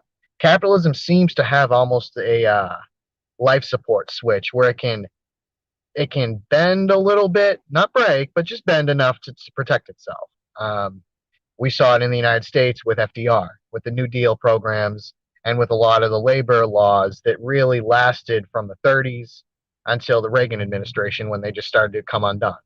I mean, a lot of it was a Potemkin village meant to basically not have capitalism become totally discredited in the eyes of the world when it was fighting against Marxism, when that was the alternative, because a lot of the world would have looked at American capitalism if it was left unchecked. So the capitalism of the robber barons or the modern capitalism we see today of Amazon, Walmart, where you have to pee in a bottle because you don't get a bathroom break. And a lot of the world have been like, oh, hell no, there has to be something better. So yeah, it can sustain itself. In an agrarian economy, there is no check, there is no life support. It's sharecropping, it's exploitation, it's leasing out everything to big business and the oligarchs in foreign countries. In the case of Latin America, it was always the United States mostly. Some Great Britain, South America, some things. We talked about that last week. But yeah, it's interesting. And Che seems to be among the first to notice that. Yes, he is. He was definitely noticing all of these things. He was a man simply ahead of his time. And then I kind of just want to add another thing as well on like what's sort of going on as Fidel's trying to solidify his power over the country. So Fidel, trying to play it safe, he understood that the Soviet Union was probably going to be a major source, like a major trading partner, and just a party that was going to have to protect him eventually. Although he didn't want to come out as full Marxist Leninist just yet. So he actually, using his government officials at his hand, proposed to the America to, buy up all of Cuba's sugar in a deal that would hopefully, help out the Cuban people by selling this sugar in bulk to the U.S. Now America shut down. They basically said, no, we're not doing this. And Fidel knew this was going to happen. So as a result, he would a year later actually get Nikita Khrushchev to buy almost all of Cuba's sugar, at above world prices, and that way, it would act as a way to help out Cuba economically while also not having to be subservient to the U.S. empire, and just in anticipation of things like sanctions, which were inevitably going to happen. And then I have another quote here.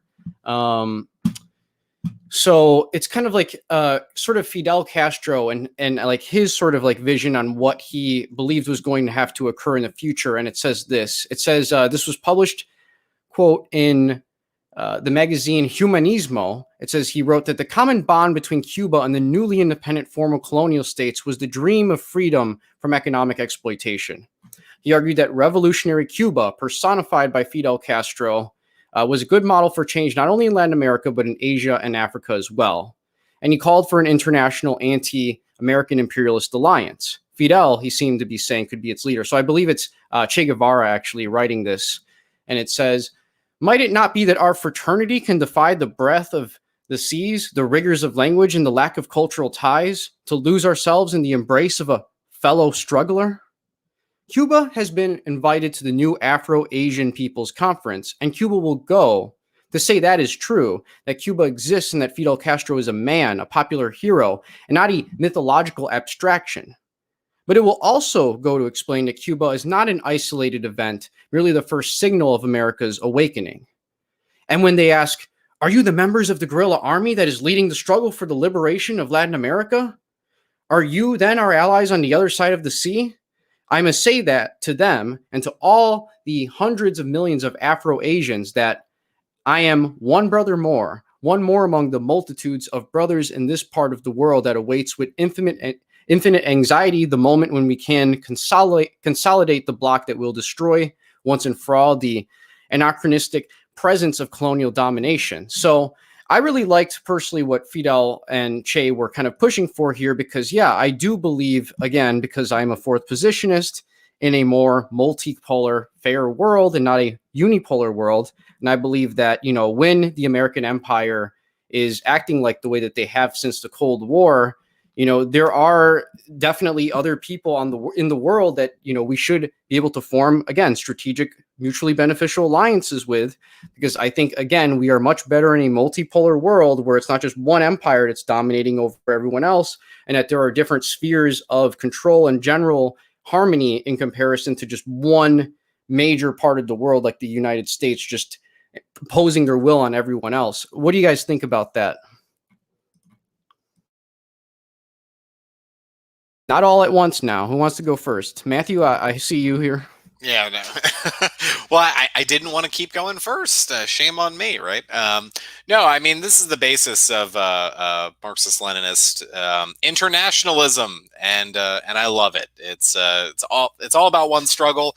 See, we thought we were being creative, Guillermo, with one struggle about the idea of all the oppressed peoples working together. Turns out this has been an ideological thing for like going on 100 years now. And it's necessary, it's crucial, it's important. And I mean, we're going to see Fidel, proclaim essentially that as long as there is oppression around the world, the great speech he does in Havana, the Cuba's going to be there, right? So that's the reason they're still sending doctors. That's the reason they sent soldiers to fight apartheid. That's why they've sent engineers to help with infrastructure projects around the world and everything. That they viewed themselves as being part not just of a Cuban revolution, but of a world revolution. And this is and not even just a Latin American revolution, but again, like as you said, world revolution. Sure, they were Latin American revolutionists first, but that didn't mean that Latin Americans had to just be antagonistic towards everyone else and say like we can't agree on certain things that are going to benefit everyone. Yeah, exactly. We're all in this together, right? All the oppressed peoples of the world. And if the United States empire came crashing down tomorrow, and the Arabs retook occupied Palestine, I guarantee you that the capitalist class would be propping up someplace in Africa or deep in Latin America or something like that to continue their trend of exploitation. So you've got to remove all the cancer polyps if you're gonna be able to have a cancer-free body. And that's the thing, like, you can't just stop with Cuba. You can't just stop. And I think that's one of the problems that patriotic parties have had in the past, especially in the West, because so long as NATO and the United States like exist in their current form, that basically means any advances you make can be instantly swept away as soon as some bureaucrat picks up the phone and tells your government how high to jump. The IMF and the World Bank and all that stuff have more influence than your own prime minister. So we all have to be in the struggle together and respect one another and have solidarity with one another. And Che getting on board with Marxist-Leninist internationalism, which is not opposed to patriotism. Like, that's the thing. It's viewing the struggle is interconnected between all the peoples and all the nations of the earth. But being an internationalist does not mean that you cannot also be patriotic towards your own identity and culture. That's what people usually miss. But I think that's a great quote, and it's really a good setup for how Cuba is going to be governed for over the next 2 generations. Yes, and real quickly, there's a comment here in the chat I want to address real quickly, and it's this. It's by Lente. And it says here, the problem with this one world struggle is that it is anti-God. And I want to just talk about this real quick before we move on to Marcus's thoughts. And it's this. No, I would not say that this idea of having mutually beneficial alliances with other people is anti-God at all inherently. In fact, I would, if we use the Cuban Revolution and what they have done afterwards as an example, we can actually make a good case that it's quite the opposite. So what do I mean by this? So Fidel, or not Fidel, but Che Guevara, after the Cuban Revolution, he actually goes to Algeria, where they hosted one of these international conferences as well. Now, Algeria, they had fought a very, very brave war, a guerrilla war against the French. And this was a war that was extremely brutal. These people were pushed to their absolute limits, but these were very, very, very devout Muslims in Algeria that helped pull this off. And no, not at all, actually. And if we look at, like, I brought this up last week with the Sandinistas. It's there were people in the Sandinista movements fighting against the Reagan supported Contras at the time that were devout Catholics, who would be throwing Molotov cocktails at Contras, wearing a rosary. And if you look at Nicaragua today, to this day, they do not have things like gay marriage and abortion in Nicaragua because, religion is something that is important to the people of Nicaragua. And if anything, the fact that the state of Nicaragua is so guarded by an ideological vanguard against these markets that America wants to introduce into Nicaragua, they're actually able to better resist against these evil things than had they just opened up their markets and let America just set up all these multinational corporations like Amazon, Netflix, what have you, that funds things like BLM, which just cause general chaos, racial hatred among people of all races. So I would actually completely disagree. One struggle, and what we're kind of, we didn't really make it up. It's just something that was there long before any of us were born, is something that in which we can respect one another's difference while still being able to work on goals that benefit all of us. And yeah, that's kind of what I would say. Anyone want to add to that? Yeah. Sure. Oh, go ahead, Marcus. Oh no, it's all good. So a lot of the I personally don't see, and like you mentioned, there's plenty of movements that agree. I don't see any conflict between Marxism, Leninism, and belief in a higher power, whether that's the Christian God, whether it's the Islamic God, whether it's if you believe in more than one God, that it is what it is, right? Um, a lot Hail of times Apollo. people hail Apollo, and I think taking Marx's phrase "religion is the opiate of the masses" out of context is a big problem. He he was a very intelligent, very well read man, and when he spoke of that, I tend to read into it that he was speaking of religion can be used to keep the peasants quiet, just like we mentioned that petty racism can be used to keep the masses quiet. And a good example now would be say black Americans living in abject poverty in a ghetto apartment in Detroit or Chicago. They'll turn on the TV and they'll see Creflo Dollar with his three jets and his Gucci outfit and his diamond earrings grifting for cash, and that's the religion. It keeps them quiet. It keeps everybody quiet. White Americans have had Lord knows how many grifting preachers, movements, whatever, what have you. Um, Peasants in the Middle Ages had the Catholic Church, which had lost its way and it had fallen into materialism and power, secular power. And a lot of times, I think that really soured a lot of socialists on the topic of religion. But a lot of it is just again keeping that medium. Jesus Christ was a socialist. Jesus Christ preached help your fellow man. He preached that the rich will probably not get into heaven. He preached that you need to care for the sick, house the homeless, feed the hungry, etc., etc.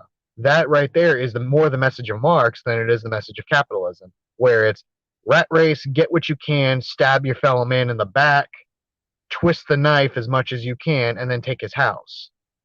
And I think by getting back to a message with God, you can solve that problem. You can solve that dilemma. And I mean, even Joseph Stalin himself opened the churches back up during the Second World War. To we don't know whether that was a real politic move. He had been trained. He was training in a seminary when he was young. One does wonder if he had a moment. I mean, yeah, and I honestly hope personally that Joseph Stalin regretted some of the things that he did regarding, his attacks on some of organized religion early on in the USSR. And I hope, honestly, he found God before he died. But that's something that only God really knows, in my opinion. So that's all I'm going to really say on that. Any thoughts, Matt? Yeah, I mean, I think it's important to know that God created different ethnicities, cultures, and identities, right? So global capitalism wishes to destroy all of that. And I mean, the book of Genesis tells us very clearly that we're to be stewards of the earth, right? But we also, should be stewards of one another, our brothers, our sisters, and whatnot. And letting God's creation just be broken apart and destroyed for the sake of selling barbecue sandwiches in Budweiser in Saudi Arabia, or getting everyone addicted to hentai and hardcore pornography and watching John Oliver. I mean, which is also drivel. But you know what I'm saying, listening to Lady Gaga. I mean, I've told the story plenty of times, but I will never forget the moment of just abject horror when I was in Greece and I was looking up at the Acropolis, and then I heard Lady Gaga playing over speakers. And it was just I can't escape. You can't get away from it. This cancer it just keeps spreading and it keeps growing, right? So the idea of one struggle is we're looking to, because capitalism will also destroy the planet, okay? Unsustainable, infinite growth cannot leave this planet habitable. Okay, so we need to stop capitalism everywhere, or the planet's going to be destroyed. We've got to stop capitalism, or all of our identities are going to be destroyed, and all of us are going to be enslaved. So I would say, I mean, more than almost any other political thing I can really think of off the top of my head, that the idea of internationalism and one struggle is very much pro God, because even if it doesn't have a crucifix attached to the banner of the the war rig, Mad Max style. That doesn't mean that it isn't pro God, because while it isn't denominational or things like that, I think it's trying to uphold true godly principles of preservation of humanity and preservation of the planet. So that's good all around. Yeah, I agree as well. And then I want to talk about this real quickly because I think this is something a lot of people often don't know about. So Che Guevara actually, he eventually, after the Cuban Revolution, wrote a book on guerrilla warfare, especially, or guerrilla warfare, as I should pronounce it. Now, his book on this, it says here, was Che's own go-to guide for Latin America's would-be revolutionaries. He gave instructions on how to build tank traps and refuges against mortar fire, explained the usefulness of mules as beasts of burden, and emphasized the importance of a constant supply of salt. Quote, if the force is near to sea, small dryers should be established immediately, end quote. He wrote that a good working relationship with local peasant farmers was essential for any guerrilla force, and farmers should be encouraged to grow food and livestock to feed the feed the fighters. Cattle taken from large landowners should be killed for their meat, and their hides should be used to make leather for boots. Sabotage was an important part of guerrilla warfare, but the use of terrorism should be selective. It says here, quote, terrorism is only valuable when used to put to death some noted leader of the oppressing forces well known for his cruelty, his efficiency in repression, or for other qualities that make his elimination useful, end quote. Che wrote, wounded prisoners should always be treated decently, unless their past record made them targets for revolutionary justice. So, yeah, this is just so everybody listening understands. I'm not saying I endorse every single thing that is written here, and I'm not saying you should engage in guerrilla warfare against the United States. In fact, I would honestly say you really fucking shouldn't. That's a bad idea. But at the same time, I do think it's interesting that, Fidel Castro, or not Fidel, well, Fidel was included in this as well, but Che Guevara was someone that really did all this. He lived it out. And, I never saw Che Guevara really mention much when the whole like Reed Siege people were going nuts about all, guerrilla warfare, how the impending war is going to come that's going to end in like white people becoming the dominant force all over the world again. Like he's a firm. Well, right. That's why they also right? didn't. It's why they also didn't read Mao, right? I mean, Mao, I think, objectively won the largest scale, socialist revolution and stuff like that in terms of guerrilla warfare. I mean, his stuff, just the Long March alone, should make anyone just sit down and go, "Wow, that that was hardcore." No one read Ho Chi Minh either, so.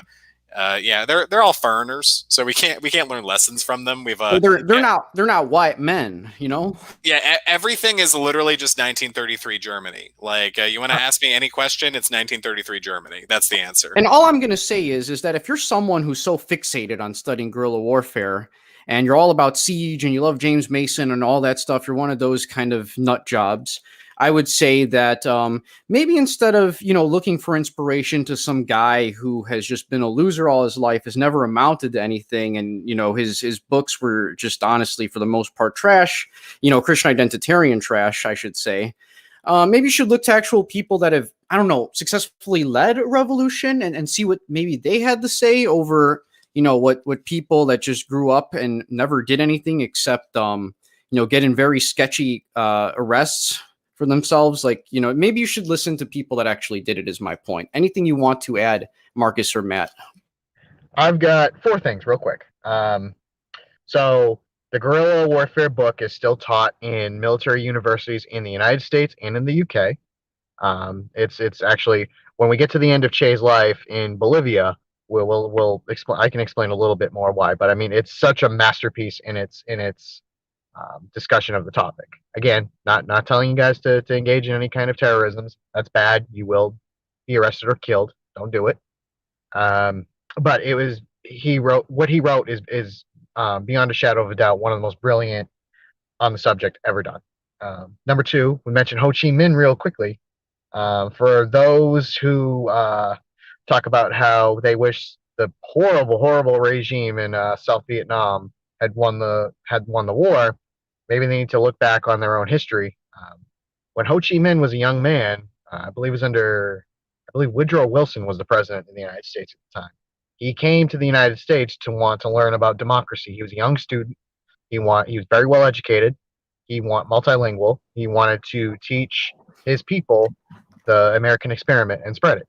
He was rejected and not even given a tour because he was an Asiatic subhuman.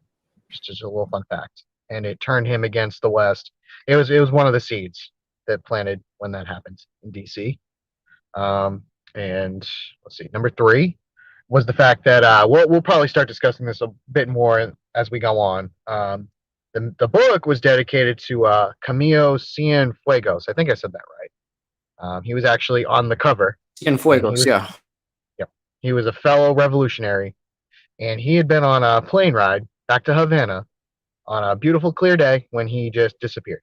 No one ever found his body, the wreckage of the plane, anything. People heavily suspect the Castro brothers did that. I'm just going to put that out there. I've heard, yeah, it could be either that or it could have been the CIA was starting to engage in its fun little gay ops at the time.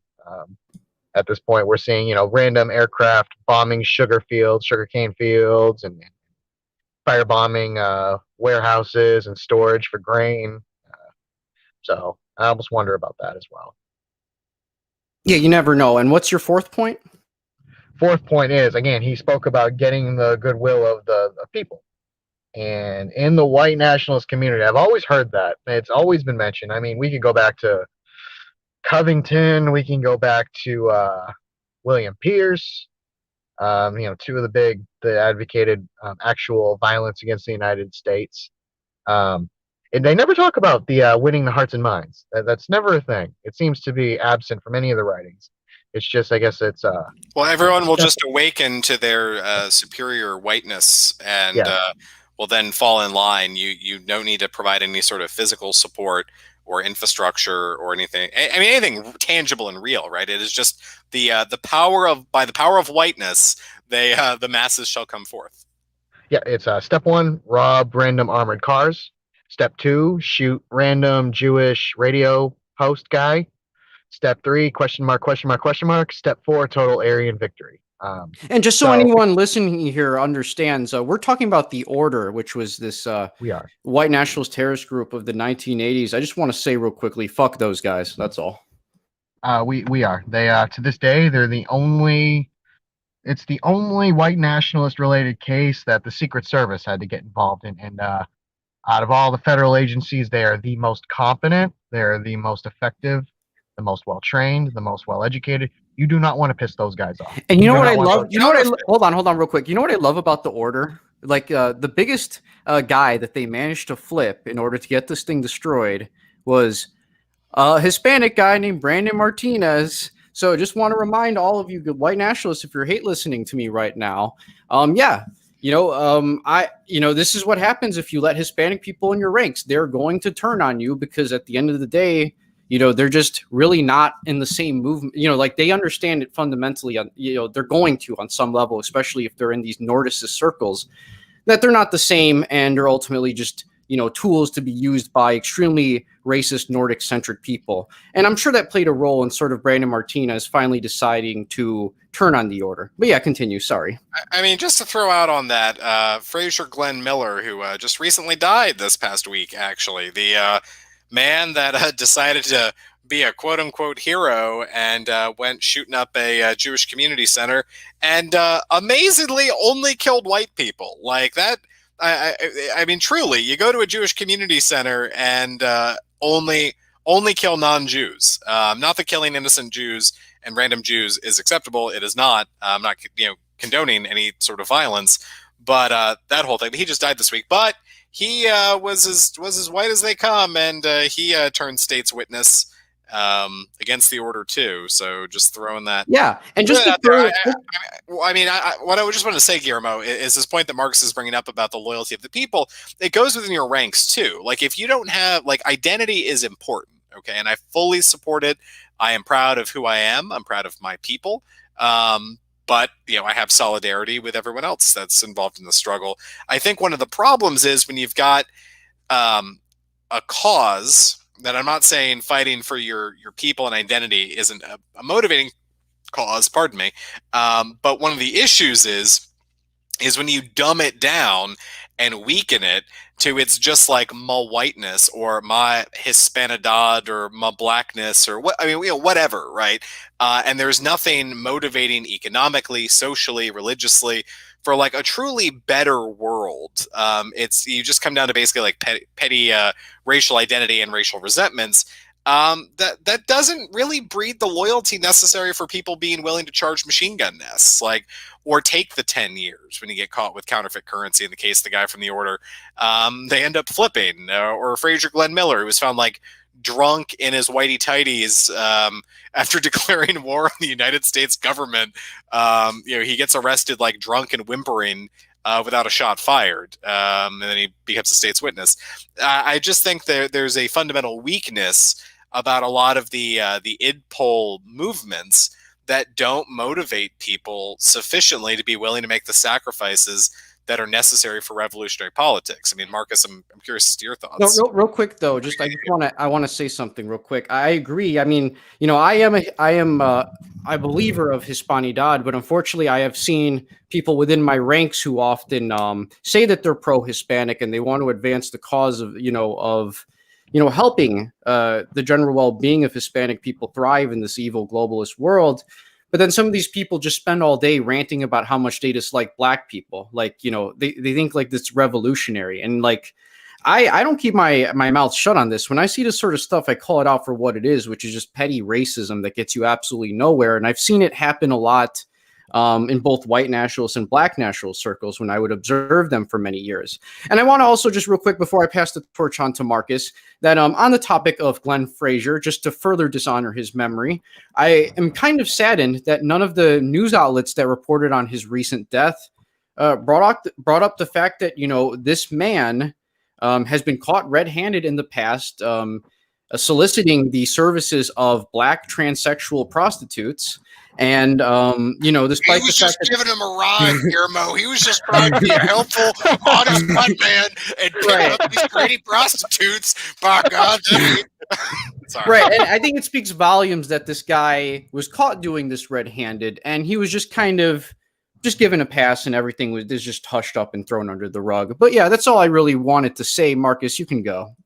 Well, it's on Hispanidad. It's again, we're talking about Che Guevara and Fidel and Raul Castro. They saw the need. It comes down to, even if you're not stating it, in a political speech, it's Maslow's hierarchy of needs. It's something that transcends race, religion, and time. All peoples require it: food, shelter, medical care, basic dignity and sustenance for your family, your children, etc. first. Things more philosophical and esoteric things come after. And these men realized it, and these men appealed to their people. Juan Perón also did the same. He catered to the people's needs. And guess what? Juan Perón wasn't going like, Argentinians are white and we need to create we need to unite the white parts of Latin America. Like, no. Juan Perón, if anything, was actually disproportionately loved by the mestizo classes more than anyone else in Argentina. And he wasn't about dividing people in Latin America based on what race they were, because if you do that, you're just going to end up in a really fucking stupid, silly situation, especially when most people who even phenotypically appear like very Indian or very white in Latin America are still racially mixed. Like, there are people who are only half white in Latin America, like genetic, if they take a 23andMe, who look 100% white. Like, this is a real thing that happens, which is why it's dumb to like be all, try to divide people in Latin America by race, because it's just, that's not how we are. We're mixed, whether you come out looking mixed or not. Exactly. I mean, someone like Che Guevara and the Castros, they, 100% European descended. They're not the overwhelming majority in most Latin American countries. But they cater to. I'm just sitting here wondering where the Latin women at. That's why I keep asking, and no one seems to have an answer for that. They're in Miami, but you have to radicalize them. They are reactionaries. They're right deviationists. That's true. They are the worst. How did we get the worst Cubans? Like, you know what I'm saying? Like, I do, although I do love Cuban sandwiches, but in the United States, we have an experience with a Cuban. They're probably a traitor. And I agree. I just wanted to read a comment real quick by Angelo Enrique. Angelo's actually half Cuban, half Greek, just so you guys know. Gotcha. Well, hopefully you took the Greek side when it came to religion, my friend. But I also went an 8-hour stream talking about black people. Like that's if there's one thing I miss in white nationalism, it's just every week, just 8 hours straight about black crime. Isn't that that meets everyone's needs, doesn't it, Marcus? That's how you motivate people to get change is just talk about black people.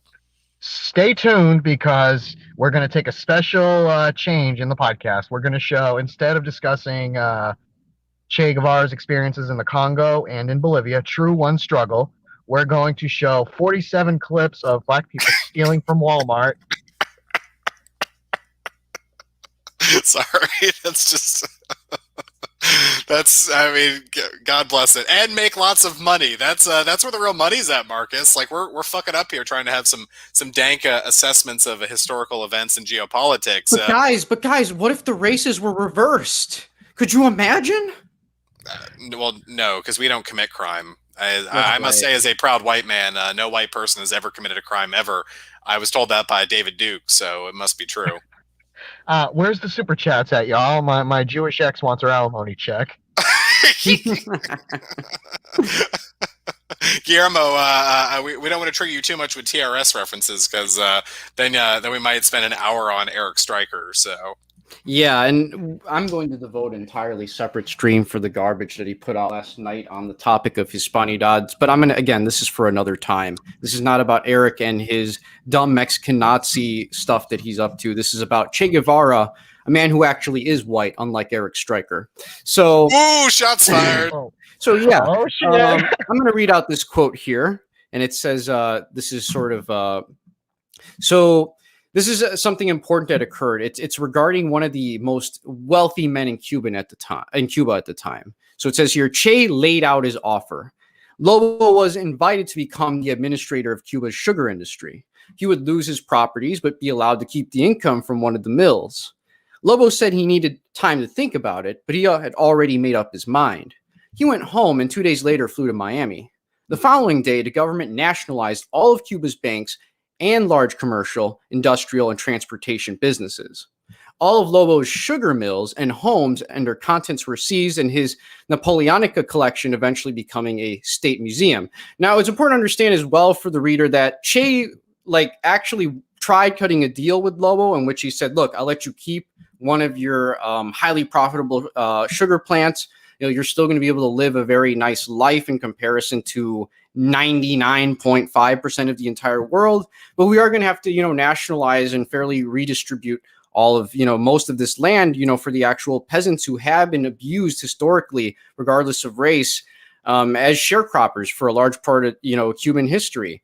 And his response was just, gun it and run, and that's why, hopefully you want to essentially work with people that are patriotic, even if they have money. But the reality of the situation is, a giant section of these people who are insanely rich and own these companies, they don't have any real loyalty to these, to either like Hispanidad, to Cuba in general, or to any of this stuff. Many of these people are, they have adopted culturally like American elitist values. And, if they can't abuse people in Havana or wherever in Cuba, they'll move to Miami and set up, a horrible factory there that's going to just abuse people as well. And, I'm glad that Che was relentless on these sorts of people and that he didn't just try to do whatever he can to appease them, and that they were willing to make hard decisions like this in order for the ultimate long-term betterment of Cuban society. Well, I mean, it's just like I think it was Mussolini who said that the bourgeoisie and the rich have no loyalty, right? It's the worker who doesn't have the ability to just like pick up and I'm going to go to Brussels this year. I'm going to go get a yacht. I'm going to go to New York City. I'm going to whatever. That we're bound to the soil. We're bound to our land, and have roots there, but also through poverty, just can't pick up and do what the rich do. That like fundamentally, this is where I have a major critique of class cooperation, with the exception of examples like Fidel and Che, who impoverished themselves to be part of the revolution, right? But just like the bourgeoisie in general, I don't think you can trust them because I think, as you said, Guillermo, like they ain't got no loyalty to us. It's all about dollars and cents and euros and yens and wons and rands, whatever else they can come up with. I don't think they fundamentally can have loyalty because if they were loyal to something, they would be putting their money into something real instead of sitting on it like Smog the Dragon from The Hobbit. Very well put. Marcus, do you have any thoughts to add on to what Matt said? Sure, absolutely. So at the time, Che became one of the leaders of INRA.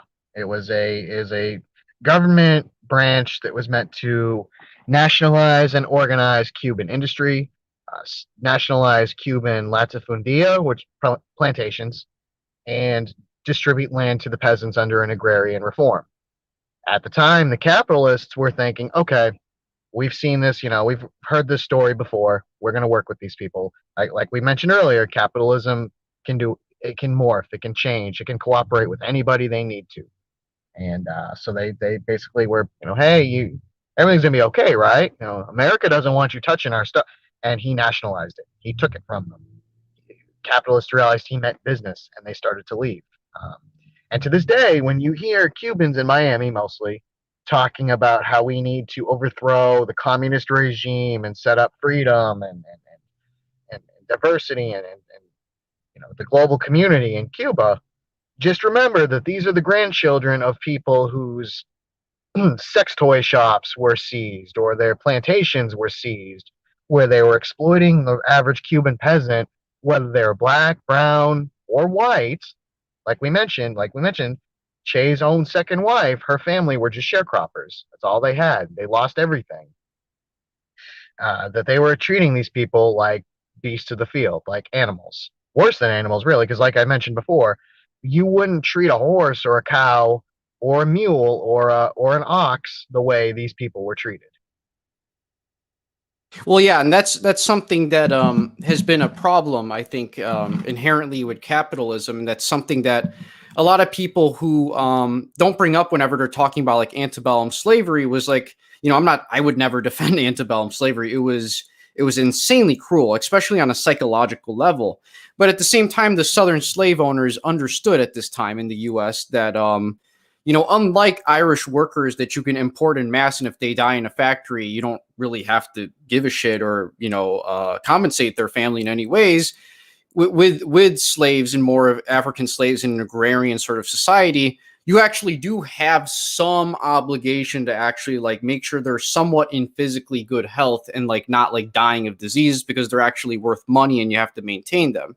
Now, at the same time, though, I think something that's very not talked about on the topic of antebellum slavery in the South is, while yes, this is a true fact, I think the psychological damage that was done to black slaves in the South was something that people really need to understand. Like when you are treated like this, like a subhuman animal for centuries upon centuries, and you're basically treated like almost like a household pet that can like do more complicated tasks.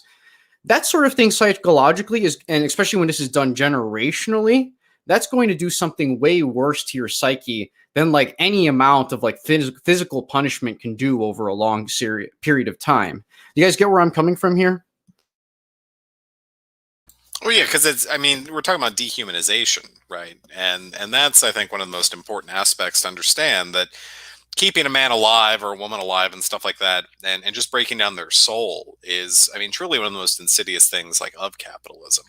Because you're not, you're alienated of your, to your labor in such an amazing degree, but then you lose your own agency, you lose your own identity. I mean, just like a chattel slavery in the American South, where they lost their names, they lost their religion, they lost everything about them was stripped from them. And understanding the generational impact and implications of this sort of treatment, I don't think we've really, started to become, really understand or come to terms with. And I don't think the solution is like reparations of like throwing money, because we're talking about psychological scars that are going to take generations to heal, and need to be evaluated properly. And in Latin America, I mean, it's still going on in a lot of cases.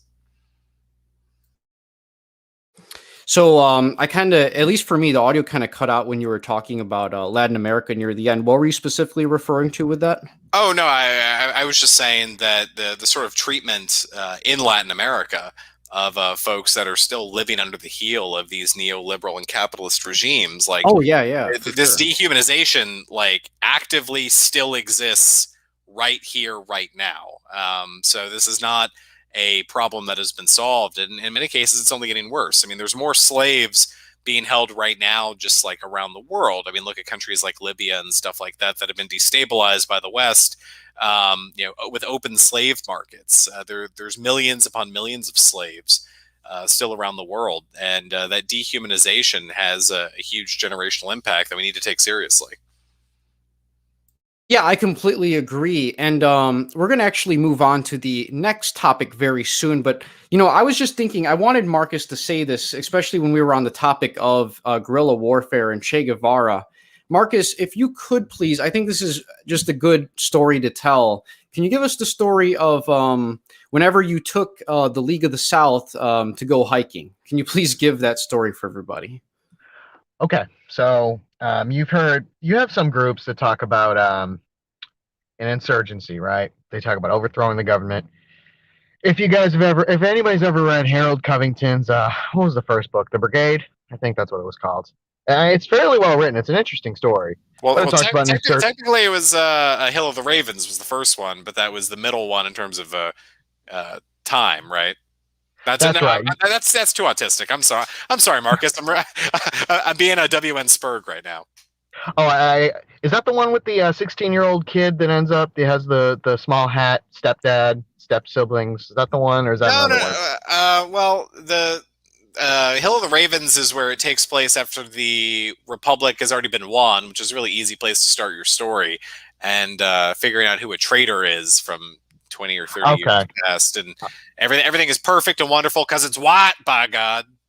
Oh, okay. That's the one where Covington puts himself in there as like a 120-year-old man in some kind of like old folks' home. Okay. Yeah. I Yeah, remember that. who goes and like throws like rocks or like shoots at ducks that he With different names. refers to. Yeah. Yeah, David Duke and William Pierce and all those guys, which is probably one of the funniest in or out of the movement sections of a book I think I've ever read. Is the idea of an elderly Harold Covington purposely like shooting at ducks that look like David Duke. Yep. That's a Matt great Cole was the mental other one. image, to be quite honest. Rip to Harold Covington. He bought me a cheeseburger once, and he was really nice. Didn't agree with definitely a lot of his ideas, but he was a really nice old man. I talked to him a couple times. He was pretty funny. He was pretty chill. He never infighted with me. I don't know. When he inserted that specific U.S. president, that was also probably one of the funniest. Poor Brad. Hunter Yes. Wallace, the American president with the mangled, non-functioning penis who gets stabbed in the eye by a hooker. That's when you write a book that's like 500 pages just because you're mad at someone on the internet on the other side of the country, then you know you're in white nationalism. Well, this was before Twitter, basically, so you gotta cut them some slack. But Marcus, if you could continue with the sorry. Sorry, Brad. I'm sorry, buddy. You're my friend, but that was probably one of the funniest book scenes I've ever read. All because you were banned. All because Harold got banned on the website. But 500 pages, Marcus. 500 pages. and almost a nuclear war in the story. Oh Lord. So you have people that talk about an insurgency against the most powerful, technologically advanced society the world has ever known. Um, the stories of Che Guevara and Fidel Castro in the woods, in the jungle, it wouldn't happen because of heat-seeking missiles, um, night vision, drones. Not a single soldier would have to be killed. Cluster bombs, bunker busters, etc. And so it's like you would think, okay, you want to do something like that? Let's go on let's hike. Let's go on an actual nature hike, several days. Get some work in. It's not easy. It's not the hardest hike in the world, but it's some 3,000, 4,000 footers. It's strenuous. Camping. Real manly excursion. Out of 15 people, 3 made it through the hike. You're talking people who can't hike up a 3,000-foot mountain. and they're talking about insurgency against the United States government. I mean, it's you just sit there and you're just like shaking your head, like, is this real? Is this real, guys? Are you, is this? Well, It's just like well, when you go to Walmart, like you assume you're going to be part of the armored division, right? Like you'd fight the insurgency in the little carts or something. like no weaponry. There's no you're not surviving. You're not surviving without food. You have food. You have water. You have little propel water packets. You have someone's carrying a first aid kit. You're not getting shot at. You're not getting strafed by planes. It's just a nice hike in the woods in October in the South when it's beautiful. I mean, it's paradise. It's the snakes are hibernating, the bugs are quiet, nights are perfect, and 3 out of 15 or 14, whatever it was, made it, myself included. So two other people, maybe 30 miles total during 3 days. I mean, not it's hard, but not end of the Wait, world type stuff. over 3 days? 30 miles in 3 days, so 10 miles a day. That's not. I mean, what's the average marching speed? It's like, isn't it like 3.5 miles or something like that? Is just a normal march? I mean, small Roman soldiers that were, the average height was like 5'3", made it. They could do 25 in a day. Not exactly a quick step of their glorious Confederate ancestors, I gotta say. That's all right. Lesson, ladies and gentlemen, get yourself fit before you talk about fighting the government. That right there will stop 95% of all the Fed talk on the Exactly. the entire Exactly. spectrum of politics. And it's on your home Yeah. turf. We're not talking about, hey, let's go, let's take guys out of northern Florida and fly them up to New Hampshire and hike something called the Presidential Traverse, which is, I mean, that's a hard hike. That's about 25 miles. You do all the main summits in New Hampshire, so they're all over 4,000 feet. Some are over 6,000. That's a hard hike. I've done it in 2 days. It was brutal, but we're not even talking that. We're talking hiking your own backyard, basically, Yeah. and nobody could do it. Exactly. Yeah. Precisely. And let's move on here. So, Marcus, I think you're very good at summarizing things that in a very appropriate way that doesn't drag on too long, but still gives people all the important juicy details that are needed. So, if you could please, kind of, if you can, set up the context immediately leading up to the Bay of Pigs, how the Bay of Pigs like played out, and then like give me like that so for the audience to hear. Okay, so at this point, we have Cuba. The revolution has succeeded. Land has been nationalized. Most of the capitalist oligarchs have been driven off the island back to into their rat holes in the United States. That there's going to be no peace with the United States. They've been running terror ops against Cuba now for a good 2 years. We're talking, like I mentioned before, random bombing strikes. Yes, actually, real quick, let me just read this quote because this is going to be just very good. That'll help you build onto that. It says here, it was codenamed Operation Mongoose. Coordinated out of Washington, the CIA's Miami station, the ambitious program aimed to destabilize the Cuban regime through espionage, sabotage, military attacks, and selective assassinations. In time, it would become the CIA's largest covert operation. The CIA's underground resistance network in Cuba had been devastated in the actually keep going, Marcus. I went too far. Keep going. Oh no. We could also mention when the French freighter was blown up in the in Havana Harbor. Yeah, talk about that. So it's never been proven. It's I'm gonna take a guess. I'll put $100 on CIA. They were getting weapons shipped in from the Czech Republic, I believe, from Czechoslovakia, and it had docked. And out of nowhere, a huge explosion hit the ship. A second one of the ammunition stored basically took the rest of it out. Over 100 dead, several hundred wounded, and I mean that was I guess you could call it the final break with the United States. Fidel Castro immediately took to the airwaves to blame the United States. It was them. There's no question about it. It was right after Fidel had rejected American weapons. Obviously with a catch. There's always a catch attached to American aid. And it's interesting, really, mostly because on the following day, during the funeral, of all these, about 100 dead, I think it was like 97, I think, died total. Che Guevara was just standing there, and his face. That's the image you guys see when you have the shirts and the banners and the flags of him. That's the face from that specific picture that was snapped. of him just staring ahead during the funeral procession. Um, just that hard, stoic, revolutionary, I guess, look on his face. Just a little historical tidbit. So at the time, so America was training guerrillas to basically do a reverse revolution, a counter revolution on the island. Um, they tried originally; they were trying to get disparate groups from the July 26th movement to try and do something beforehand. Nothing ever came to being. There were a few uprisings in various Cuban provinces. They were mostly put down, although there'd be some, on and off in the mountains for about 5 or 6 more years. So this was the big one. This was funded. This had been started under the Eisenhower administration, and it went into the Kennedy administration. They were going to sponsor a full-fledged invasion of the island, supposed to have been backed up by American firepower, American bombings. They was going to retake the island, and I guess either restore Batista or some puppet. We don't actually know. My guess, anything loyal to the United States, and it fails miserably. Che was actually not present during the Bay of Pigs. He was on in a different section of the island. He was responding to a threat of another invasion. This was supposed to have actually been led by U.S. Marines. It never came to being. It was a diversion. But because of his training, because of his people's militia that he had pushed really since the guerrilla warfare campaign before they captured Havana, but he had continued after the revolution, it was easily repulsed. I can't remember the exact casualties, but it was heavy. The force was basically wiped out on the beach. Play stupid games, win stupid prizes, And America, being America, of course, didn't actually.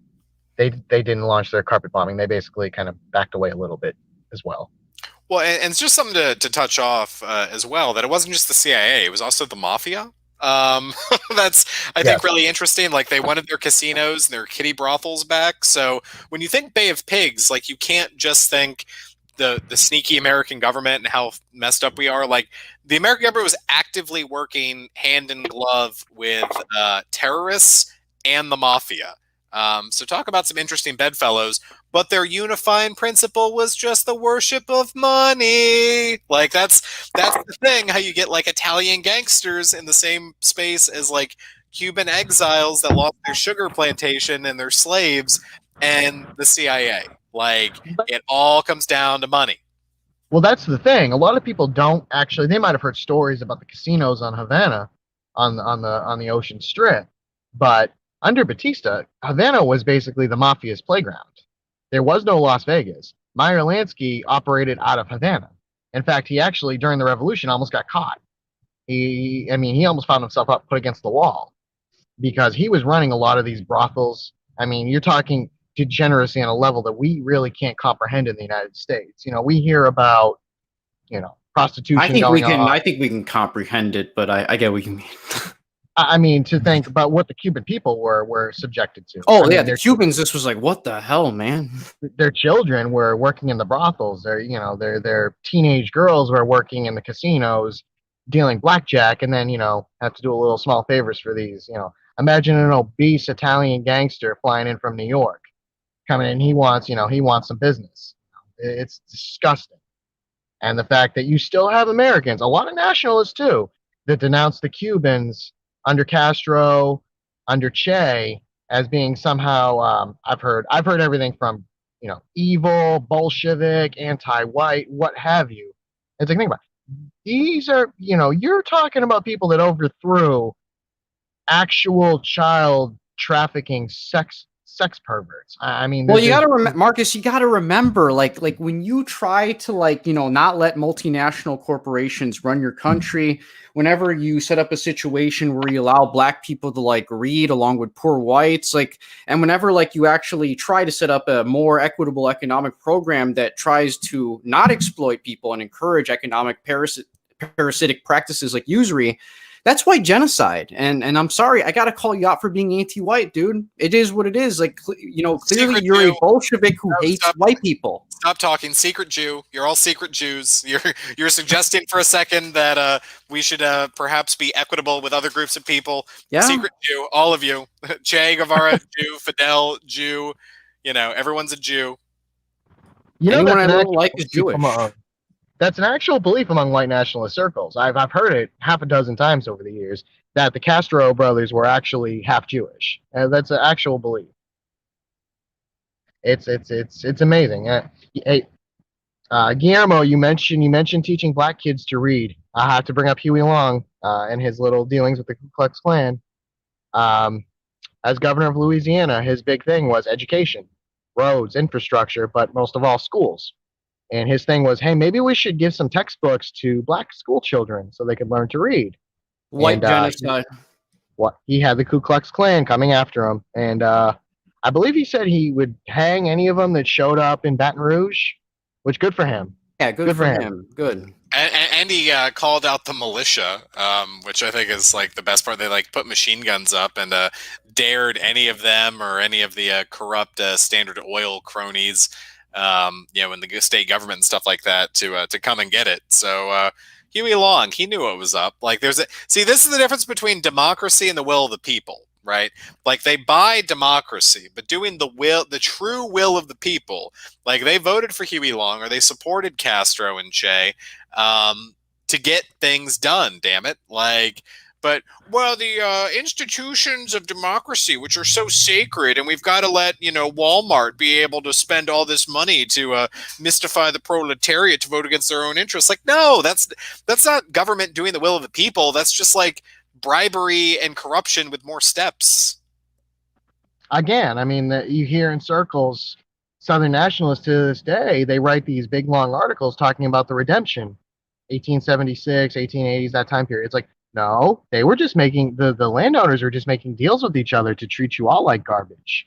That's all it was. It was no return to the antebellum era, which was actually horrible to begin with.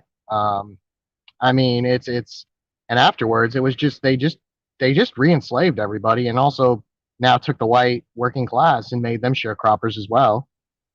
There's an interesting anecdote. It's off topic, but it was in the 1870s in Galveston, a plantation outside of Galveston, Texas. These Polish immigrants, they were basically tricked into coming to the United States, and they found themselves on a plantation, working, harvesting the crop along with some black folks. And they were talking, they were trying to, whatever English they knew, ask what was going on. Why weren't they, making a better life for themselves? The American dream was already a thing. It was already a concept. And basically, the former slaves told them, "You're workers like us now. You're slaves like we are." And that's just what they thought about Eastern Europeans. I mean, they were not considered white until very recently, actually, in a lot of ways. Especially in the South, they were sharecroppers. They were tricked and lured into the United States and then thrown on the plantation to try to replace the loss of slave labor. Well, when we say that whiteness is fluid in American history, an important thing to kind of contextualize it a little bit is like, sure, yeah, Polish people early on were obviously allowed to be naturalized as American citizens. In fact, I think there was even one major guy who played a big role in the American Revolution who was from Poland, and yeah, he became a citizen like anyone else. But what you need to understand is regarding whiteness is that there has always been sort of like a ranking system that was constantly changing among whites, where again, basically Anglo-Saxons, and Jewish people were, considered to be at the very top of the white scale. And then like you would kind of, it would go down, and you usually what would happen is people that were the descendants of the most recent white immigrant group or European immigrant group were considered the bottom tier of this ranked white society. It wasn't just you're white or you're not, and like we love you and you're our white brothers the second you come to America. Like, no, there was a very complex, essentially ranking system that occurred. It's actually very funny. There's a lot of like Anglo scientists that were, I think in like the early 1900s, I want to say probably late 1800s as well. And you can read this with some of these like city documents where like, they would come to factories and they would just in a very pseudo-scientific way, like try to like, rate like how like workers of like which ethnicity, like how they sort of like rank in terms of like whether they're hardworking, whether they like do this better, whether they tend to be better at math. Like they had like there were so many autistic documents that you can comb through if you know where to look in like historical archives, where it's just extremely detailed, and like it was not pleasant to a lot of very recent European immigrants that had just arrived to like work in these places. Do you get what I'm coming from? Have you guys like seen these sorts of graphs before? Well, and you remember, like when we deal with the police, right? What do they call when they call a police van to throw a bunch of people in it? Paddy wagon. Yeah, paddy wagon. It's because like my other half of my ancestors, the Irish side, were such drunken troublemakers and stuff like that. And it's like it's almost like and this is I think important to touch on with like when people in America talk about like the illegals or like just Hispanic immigration and what to the American Southwest. So dislocated majority who create I mean does the most crime like young men, right? Unaccompanied young men without families do the most crime. So when you've got these big waves of immigration, whether it's the Irish or the Polacks or like, in recent generations like Hispanics, you're importing in whatever population it is, the highest crime doing like segment of it. Like grandmas aren't knocking over liquor stores or like getting drunk and getting DUIs, right? So like back in time, like our Irish ancestors, the Klan went to Notre Dame to try and like fist fight college students and like beat up priests and stuff because they're classy like that. And the Irish weren't white and they were viewed as like drunken criminals and troublemakers and a threat to 100% Americanism. And a lot of this rhetoric that's been used against the Irish and the Italians and the Germans. I mean, there was a during World War I, there was a Lutheran pastor that was lynched for him performing. He was found performing last rites to someone in German. And, oh my God! Oh Lord! Yeah, so we have to like kill a pastor, right? So that's kind of how crazy this has been. So I think we need to understand that the levels of hatred and the ladder of who is American and who isn't has been constantly changing and evolving based on how reliable and valuable essentially to the capitalist class we are. The Jews are white if they help bring in big banking money and stuff like that. The Irish are just a bunch of dirty dock workers and factory workers. And, they've got like a religion that like they believe in real things instead of just like worshiping like prosperity gospel Jesus. So we're not a big fan of that. So like they don't get to be white, right? Until there comes a point where they get acclimated and integrated to the American system, and then they're 100% American. I mean, we've done that with a lot of different population groups, and understand that capitalism views your allegiance to that system and integration into its various networks as the ultimate determinant of like your status in American society. Exactly. And I want to just say this as well, because this, I think, kind of explains a lot in terms of like something we touched on very, very early. A lot of people like are calling me like anti-white and say like I dislike people just for being of 100% European descent. And it's sort of this that I want to say. It's that, I am a historian, as is Matthew Heimbach, and I believe Marcus as well. I could be wrong, but we are historians. I have studied the way, race as a sociological American concept has changed throughout history. And the writing on the wall to me is this. It's that right now, or not even just right now, but throughout history, there's always been the situation where the dominant, and usually, it was always a term of a white ethnic group or the white race, the dominant race of America, initially the Anglo-Saxons and Jews, these people felt very threatened by these other European groups coming in.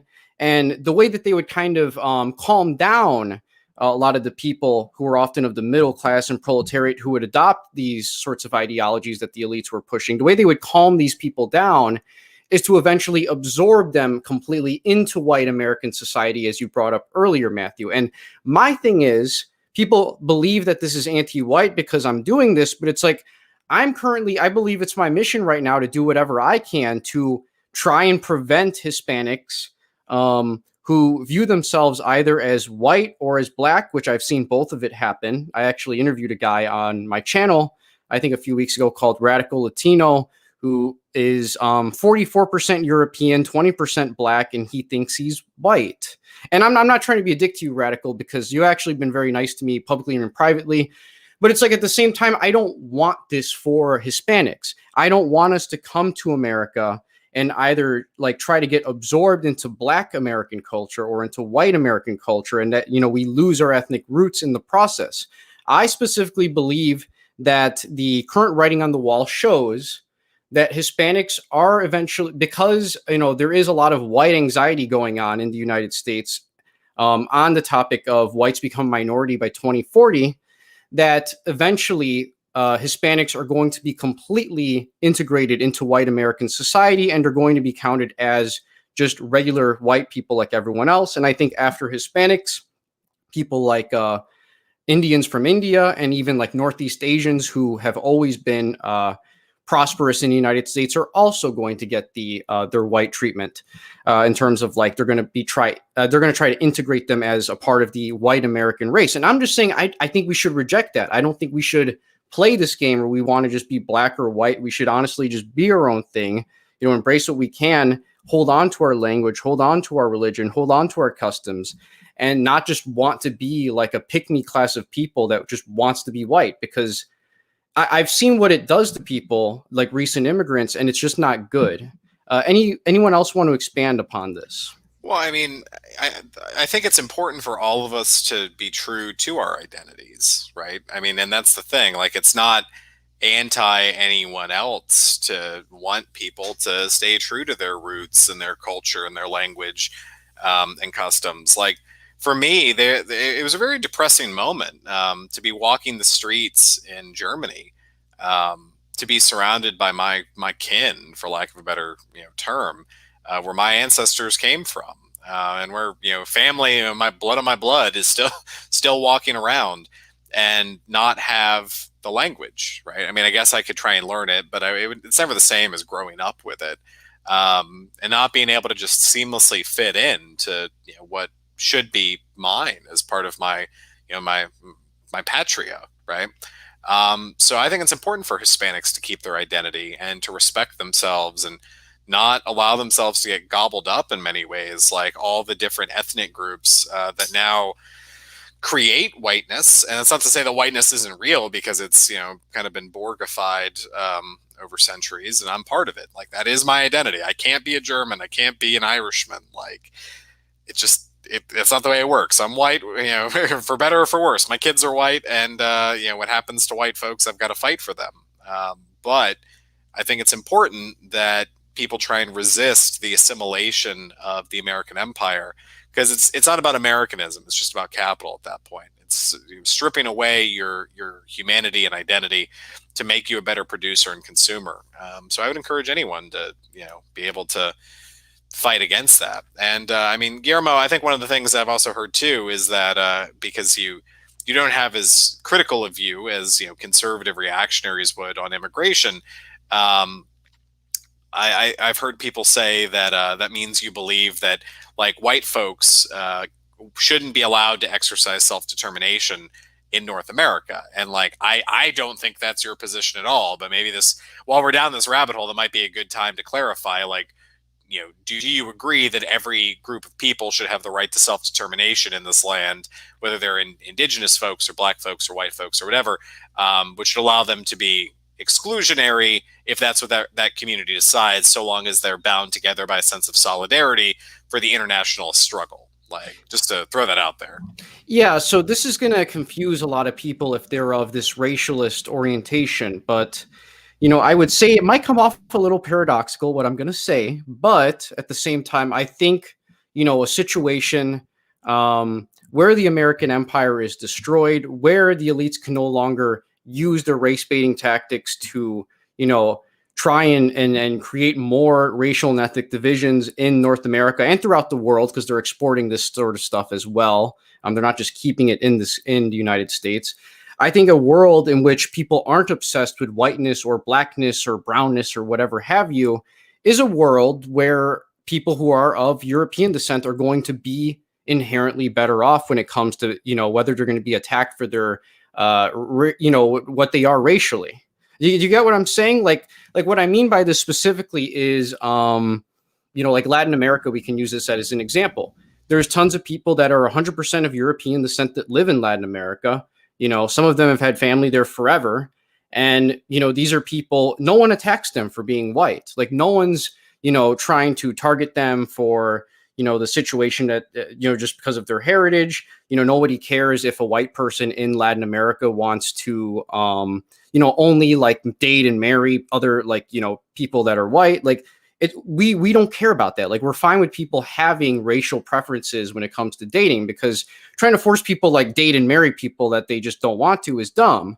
But the thing is America historically has made it such a taboo, to even be anywhere near a black man or someone who's not white, that I honestly think it exacerbates this sort of stuff. And if anything, again, this is going to be controversial.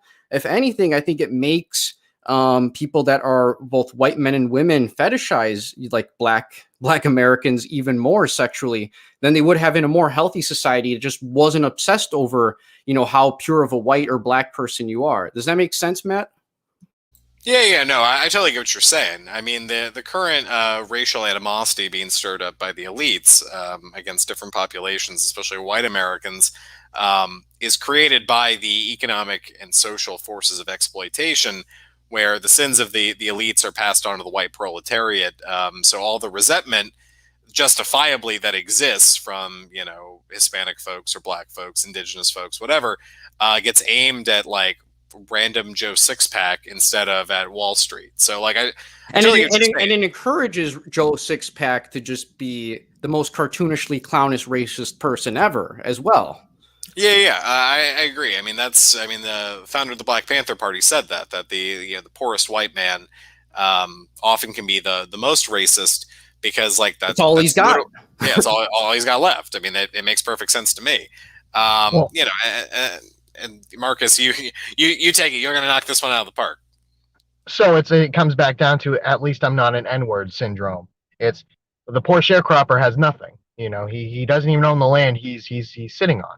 He has farmland that he can't even feed his family fresh fruits and vegetables. But he has the dream and the hope that someday he can make it to Montgomery or Nashville and use the whites only drinking fountain. And you see it a lot in the nationalist movement. And it's like I've mentioned it. It's one of the reasons why I've just I got disgusted with it. It's people will double down on the colonialism aspect, right? Whether it's someone getting drunk and talking about putting up penis statues in Haiti, or people talking about reclaiming Rhodesia, or we're going to take back South Africa and kill 92% of the population, which is African, which is black. Or it's, we're going to reclaim our old territories, our old empires. The British Empire will rise again, things like that. And it's all that does is in a world where whites no longer have hegemony, just basically China. That's all you got to say is China. A nuclear armed, very competent, socialist China. Whites aren't going to have that kind of power they did at the turn of the 20th century. And all it does is create more animosity and more danger to the average working class proletariat white person, who really doesn't have much of an ideology. He just wants to live his life and take care of his family and and have a good life.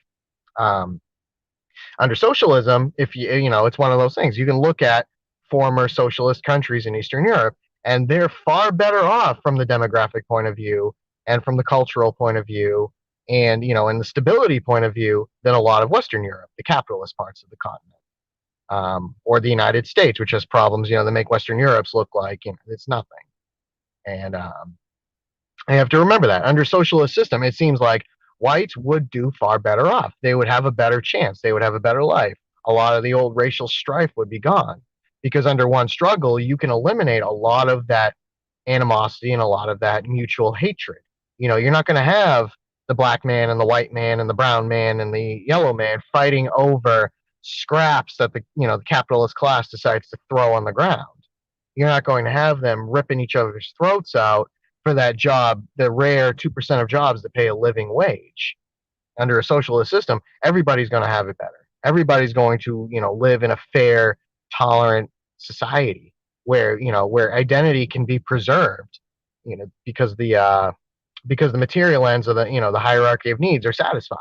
You're not going to have... Right. And where in Europe are people preserving their identities the strongest? It's actually in these former communist countries where, in these Slavic countries that were under communism, they had the highest birth rate explosion, that they'd ever had in like modern history. They are much more religious people, compared to the rest of Western Europe, and they're much more ethnically conscious.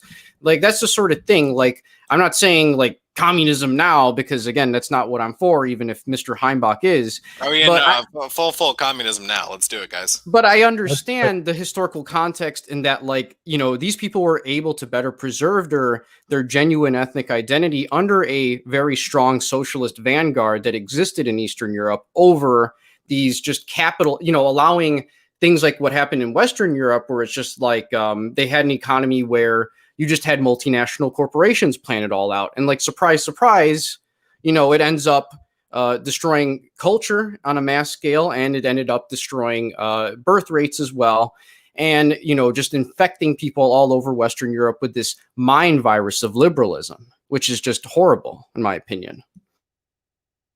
Yeah, I mean, East Germany had a higher birth rate, even though they legalized abortion far earlier than West Germany, and had supposedly all these evil socialist programs. They consistently had a higher birth rate than West Germany throughout the entire Cold War. So, friendly reminder: like, if you care about white demographics, y'all, communism now is the way to do it. I'm sorry to tell you. I mean, it works even in the Soviet Union itself. You had the universities and a lot of things were open to their fraternal comrades wherever they may be. You had Black Americans traveling to the Soviet Union. You had Africans sending their children to the Soviet Union. You had Asians going to the Soviet Union. You had Middle Easterners taking going to the Soviet Union.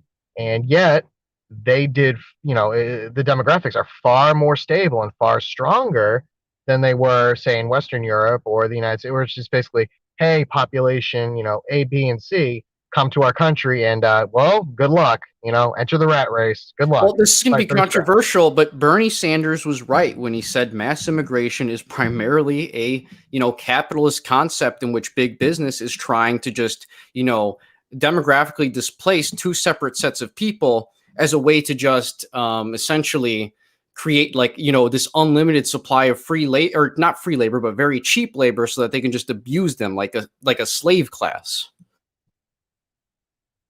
Agreed. I mean, everybody. I mean, I believe even Lenin wrote about it. He wrote an essay about it. Chomsky has touched on it. It's Parenti's touched on it. It's widely known in a lot of the traditional socialist circles, not the neo-socialists, not the neoliberal ones. They're not true to the Marxist ideals. The Marxist ideals aren't idpol. Idpol is a modern concept that is divisive and accomplishes nothing. The settler ideology, for example, it's nothing. It's cancer. It's literally just blame like white workers for everything that's ever has gone wrong with your life. And then, they're just this really dollar store clone of like white nationalists who just blame blacks for everything. And it's just like, you can be fixated on that and do that your whole life, but it's like, don't be shocked when 20 years from now you're in the exact same pitiful situation filled with like paranoid losers around you that aren't even able to go hiking for like 20 miles. Well, I mean, like anti-white liberals and white supremacists fundamentally agree on like white people are physically, mentally, and socially superior in every aspect. As like a conclusion, right? Because the idea that the random like coal miner or Walmart worker from Arkansas is just powerful, able to just overwhelm any person of color they come across, like Godzilla, to ram down their privilege and dominate them socially, economically, and politically. That's like, that. I don't know if we can say that word. It's really dumb. Okay, like that's like a really dumb sort of a political assessment. But why like white supremacists believe the same thing? So that's some horseshoe theory right there, y'all. Oh yeah, and the horseshoe theory goes crazy when you really look at it. But let's get back to the story here. So, Bay of Pigs occurs. It's a huge failure. It's also important to mention as well that I believe Fidel Castro had roughly 1,200 prisoners as a result of the Bay of Pigs from the United States. And, he essentially in December 1962, he agreed to finally give these prisoners back to the United States in exchange for $62 million worth of medical supplies. And then Che Guevara is also quoted saying, quote, "Thank you for Playa Giron. Before the invasion, the revolution was shaky. Now it is stronger than ever," end quote. And yeah, it absolutely was. The fact that these people, many of whom were very skeptical of, this new regime that was built by Fidel Castro, when they had this organized CIA gay op to try and destroy the country using just hard power straight up. Yeah, this solidified their efforts, and it's a similar dynamic as to why Palestinians in Israel are very much in solidarity with one another, because when you're constantly feeling hard power against this foreign state that is trying to destroy your people and everything you stand for, that's something that can easily get all the people united under the same page. And I want to read this quote as well. It says here, "The CIA's underground resistance network in Cuba had been devastated in the massive roundup of suspected dissidents by Cuba's security forces after the Bay of Pigs. But in October, only a few weeks after he had left his asylum in the Venezuelan embassy, Felix Rodriguez was on his way back to the island. His mission? To rebuild the CIA's infiltration routes for future paramilitary actions. By the year's end, Kennedy's containment policy was enjoying some success. In December, an OAS resolution by Cuba's neighbors condemning its alignment with the Soviet bloc was virtually unanimous. Only Mexico voted against the revolution. That same month, Colombia, Panama, Nicaragua, El Salvador severed relations with Cuba. In Havana, Fidel made a speech that definitively sealed Cuba's break with the West. Quote, "I am a Marxist-Leninist," he declared, "and I will be until I die." At the end of January 1962, the OAS voted to suspend Cuba's membership in the organization and ban arms sales to Cuba by member states. Measures for a joint defense against Cuban actions in the region were adopted. In February, Kennedy tightened the already stringent trade embargo against Cuba, banning all exports except medical supplies. Any of you guys have any thoughts on this? I mean, this is the embargo that's continued to the present day. President Obama sort of kind of lifted it. There was, that brief window. And then under Trump, of course, because at the end of the day, Trump was a neocon. MAGA! Oh yeah, build the wall, woohoo! MAGA, MAGA, no wall. Don't Build the believe wall the that fake. Biden's currently repairing and actually doing more work on. Obama deported 10 times as many people as Oh Trump? yeah, and he didn't try to give them tax breaks to the people hiring all these illegals. Exactly. And Trump tightened the embargo back up because, democracy. He wanted that Florida vote. He needed that. He needed to turn Florida red again. And so, yeah, I mean, Cuba, to its credit, has survived and actually, to more or less prospered despite the embargo, despite the blockade, despite the fact that they haven't been able to develop their industries. Che's responsibility. Che wanted to heavily industrialize Cuba. That was one of the points of the INRA bureau of the government. He wanted to make it on par with a lot of the Eastern European countries because he figured he predicted that this would happen from the very beginning in 1959 after the revolution. He predicted that they would be put under an embargo. There wouldn't be any trade with the West. America would try to strangle Cuba in its grave, or in its cradle, I should say, strangle it in its cradle to the grave. And he wanted to create a market internally that would, almost an autarky, self-sufficiency, and it never could quite get off the ground. It went through a lot of periods where it nearly suffocated. But yeah, it's just one of those things. It's the longest embargo in world history, really. It's been almost 70 years now. How dare they be able to, buy things like Windows? Like it's all sorts of stuff. The cost of manufactured goods imported to Cuba is significantly higher than all of their neighbors. So I mean, you got to think the fact they have a functioning socialist state while still being strangled is incredibly impressive. And this just goes to show that all these international organizations, just magically all of the Latin American countries decided to kick Cuba out and to be mean to them. No, the United States. There's no way that they used carrot and stick diplomacy to tell them what to do or anything like that. That would be crazy. So, I just think that's interesting. Yeah. And I want to say this too. I was actually on a stream a few days ago, I think, for this Dominican kind of nationalist guy. And I was just trying to talk to him. He's very much a pro Rafael Trujillo kind of guy, and he despises Che Guevara. And I was shilling for, or not Che Guevara. I mean, he hates him too, but he also really despises Fidel Castro. And I went on the stream because I was just promoting Castro like crazy in the comment sections and saying that Trujillo was, at the end of the day, just an American puppet who honestly got what he deserved at the end. And I was invited to come on, so I did. And, I was cordial the whole time. And they were for the most part as well. But, they initially were just laughing at me a lot, just kind of saying like, like, oh, they're just starving in Cuba, like, LOL. Well, I'm going to say this. And it's going to be controversial for a lot of Hispanics hearing this, but, you know, I think we need some tough love, and it's this. Hispanics have a really bad obesity problem in the United States, really bad, and it's getting worse in Latin America, especially in Mexico specifically. And honestly, I think we could use some food rationing. I think some food rationing, if anything, is actually going to help us in like not getting diabetes and like dying prematurely. So yeah, that's me giving my people some tough love. We are getting really fat. Personally, I'm not fat myself. I take care of myself, but unfortunately, yeah, this is a problem I see all throughout the community.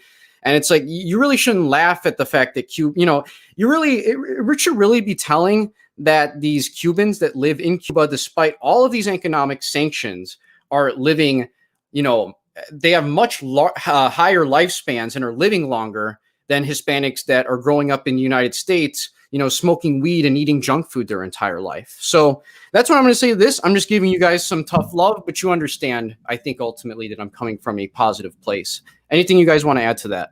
I'm going to give some gringo tough love to the Hispanic community and stop being race traders and helping the Yankee Empire starve your fellow Hispanics. Like that. That's really shitty, guys. And or when you look to the other side, when democratically elected governments are overthrown, and you want to be able to, your governments want to keep contracts with American businesses and stuff like that, or you willingly go along with the mass capitalist scams of mass immigration, because instead of forcing your governments to fix things in your own country to help people, you'd rather have a safety valve of kicking your most desperate out and not having any fundamental change. And I know it's not you, common person throughout Latin America. I know it's not you. I know it's your elites, but you need to fix that problem. So that's gonna be my gringo tough love. Just throwing that out there too. No, yeah, that was good. And yeah, it's annoying and frustrating to see because I'm on Instagram now. That's kind of where I hang out since Twitter is like impossible for me to like utilize. They've just banned me so often, made it impossible to go on there. So Hispanics kind of congregate there now. And, I see a lot of people like talk a lot of crap about like Cuba and stuff. And it just really rubs me the wrong way when they sort of do this stuff, because not only will they talk bad about Cuba, then they'll also constantly complain about degeneracy in America, especially promoted by woke companies in the United States. And it's like, well, I mean, Cuba literally doesn't unlike America, Cuba does not let, these multinational corporations like Facebook, Instagram, well, the same company, Facebook, Google, all of these tech giants that you guys complain about constantly. Cuba doesn't let them run the economy, and that's good. Why on earth should you have multinational corporations where the shareholders of these companies like literally have like mansions in almost every major capital on earth in the nicest spots? How are these people, and allowing them to plan your economy, how is that going to help the average person out at all? It's not. And that's really dumb. And it's like, you gotta, like, I'm not even shilling for communism here, but it's just like, that's still a better alternative than just letting these disgusting robber barons just do whatever they want and treat your country like a playground where they can just, call up a paramilitary squad to just like, like end someone's life and destroy their entire family, like physically, because they dared to like try and form a union at a factory. That's the sort of shit that I hate. Well, I mean, the important thing to realize is that the economy is always going to be centralized, and it's always going to be planned, right? The question is who's going to be doing it. And if you just let the American corporations do it, then you're going to have a bad time. Well, that's an interesting, that really touches on things. Like, we can talk a little bit about theory. So one of the biggest conservative arguments, and really, I mean, you'll hear white nationalists do it all the time too. It's oh, but you can't have a centrally planned economy. You're gonna, these people are incompetent. There's gonna be shortage. Okay, so we centralized economies that work properly, that control needs, control supply and demand, control pricing, everything. They exist. They're called Walmart, Amazon, Target, CVS, Walgreens, any other big corporation. The technology exists, and we'll talk about it when we talk about the Chinese Soviet split, really, because it touches on a lot of things. The Soviet Union made a very big mistake in not investing in technology during the Brezhnev stagnation, where they came very close to having a prototype of really what we know as the internet, which would have, for the most part, solved the central planning dilemma. And they could have prospered. They could have gone the way of China, possibly with even less Deng style reforms. They could have actually kept a lot of the Stalinist model in place and moved towards true socialism.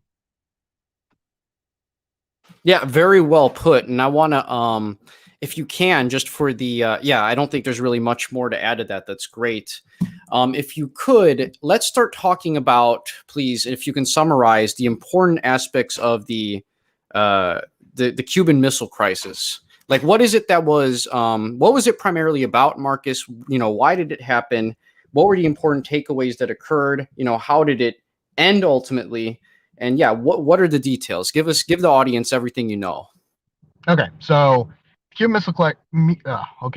Cuban Missile Crisis was one of the closest times we've ever come to a nuclear war, a true war. The other time I think was in 1983. It was a mistake that almost started something, but this came very close. It was a moment. Talk to any old boomer and they'll tell you, the times when they were practicing hiding under their desks and getting into their basements. It almost happened.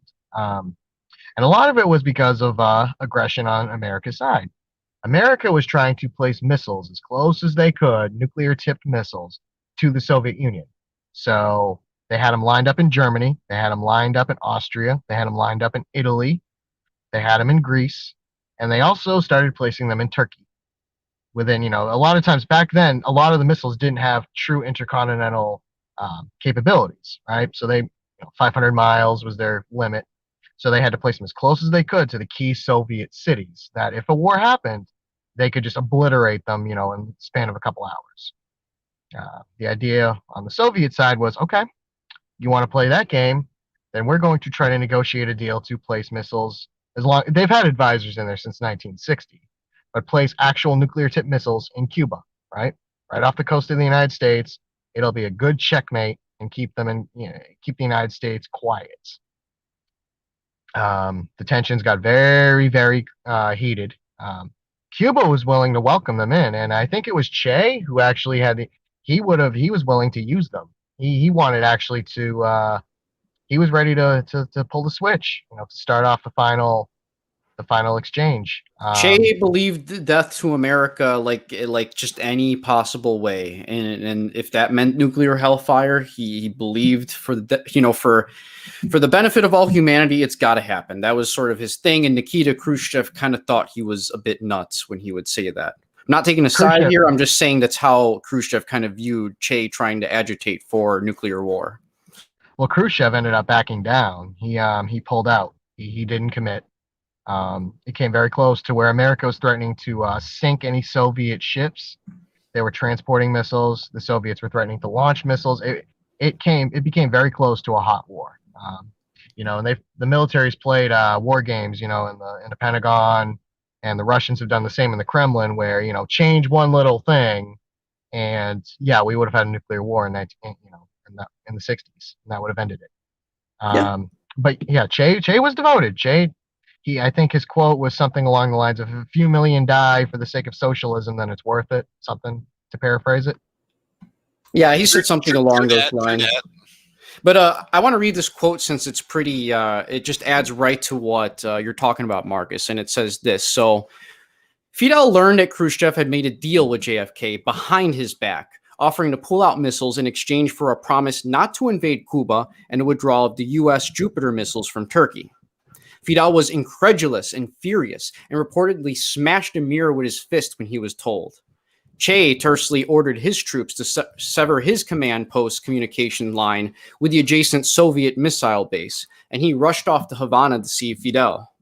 Over the coming days, Fidel was consumed with bitter recriminations against Khrushchev, and the hapless Mikoyan was dispatched to Havana to patch things up.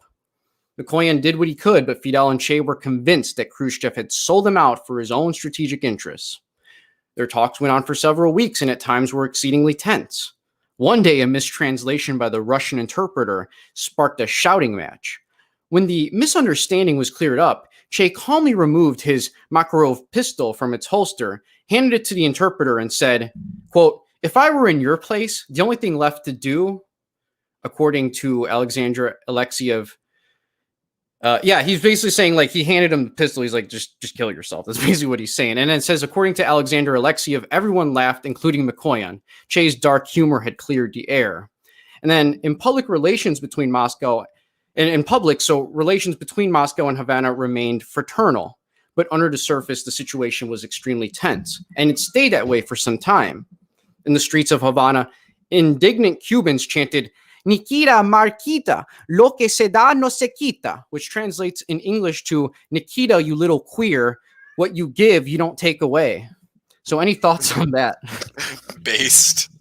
I mean, it's true. They the Soviets under Khrushchev sold out Cuba because a promise not to invade, but no promise to lift the embargo, no promise to stop CIA gay ops, no promise to stop counter-revolutionary activities in Nicaragua, Guatemala, the Dominican Republic, Haiti, Puerto Rico, any of these territories. Nothing was ever promised aside from, hey, we won't directly invade, but there's no promise that we won't try another Bay of Pigs.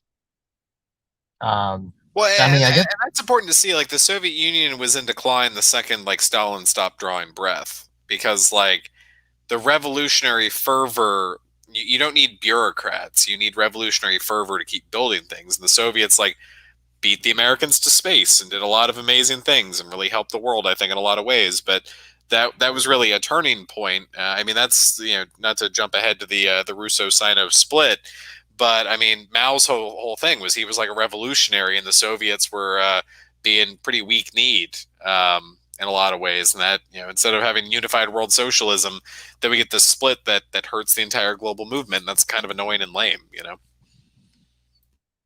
And that's the big thing. I mean, under Stalin, you had a country that was largely illiterate peasantry and proletariat, in a few large cities.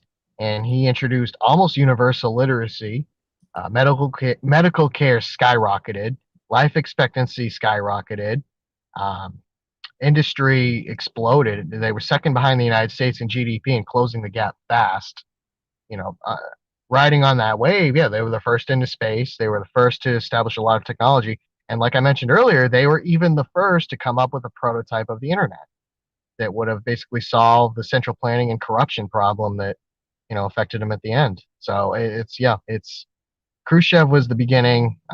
Stalin would refer to him as a drunken Ukrainian kulak, but it was the beginning of the end.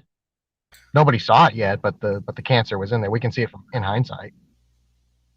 Yeah, no, I mean, I totally agree with you, man. I mean, that's the sort of thing I think Molotov would have been or Zhukov would have been better. I mean, just let the Red Army be in charge at a certain point, But that's neither here nor there. We're on the other side of the world from our topic, but it's easy to Monday morning quarterback, but it is frustrating, I mean, in revolutionary movements, so often they're brought down, not externally necessarily, but through failures internally that just kind of compound over the years and eventually break apart. I mean, I think that's why Cuba is such an inspiration, or China, Vietnam, and some other countries, North Korea, because they have survived, they have endured. When it's very easy, it's very, very easy to accidentally let the wolf in the chicken coop, and then all your chickens are devoured. Yes, and real quickly, the great stuff.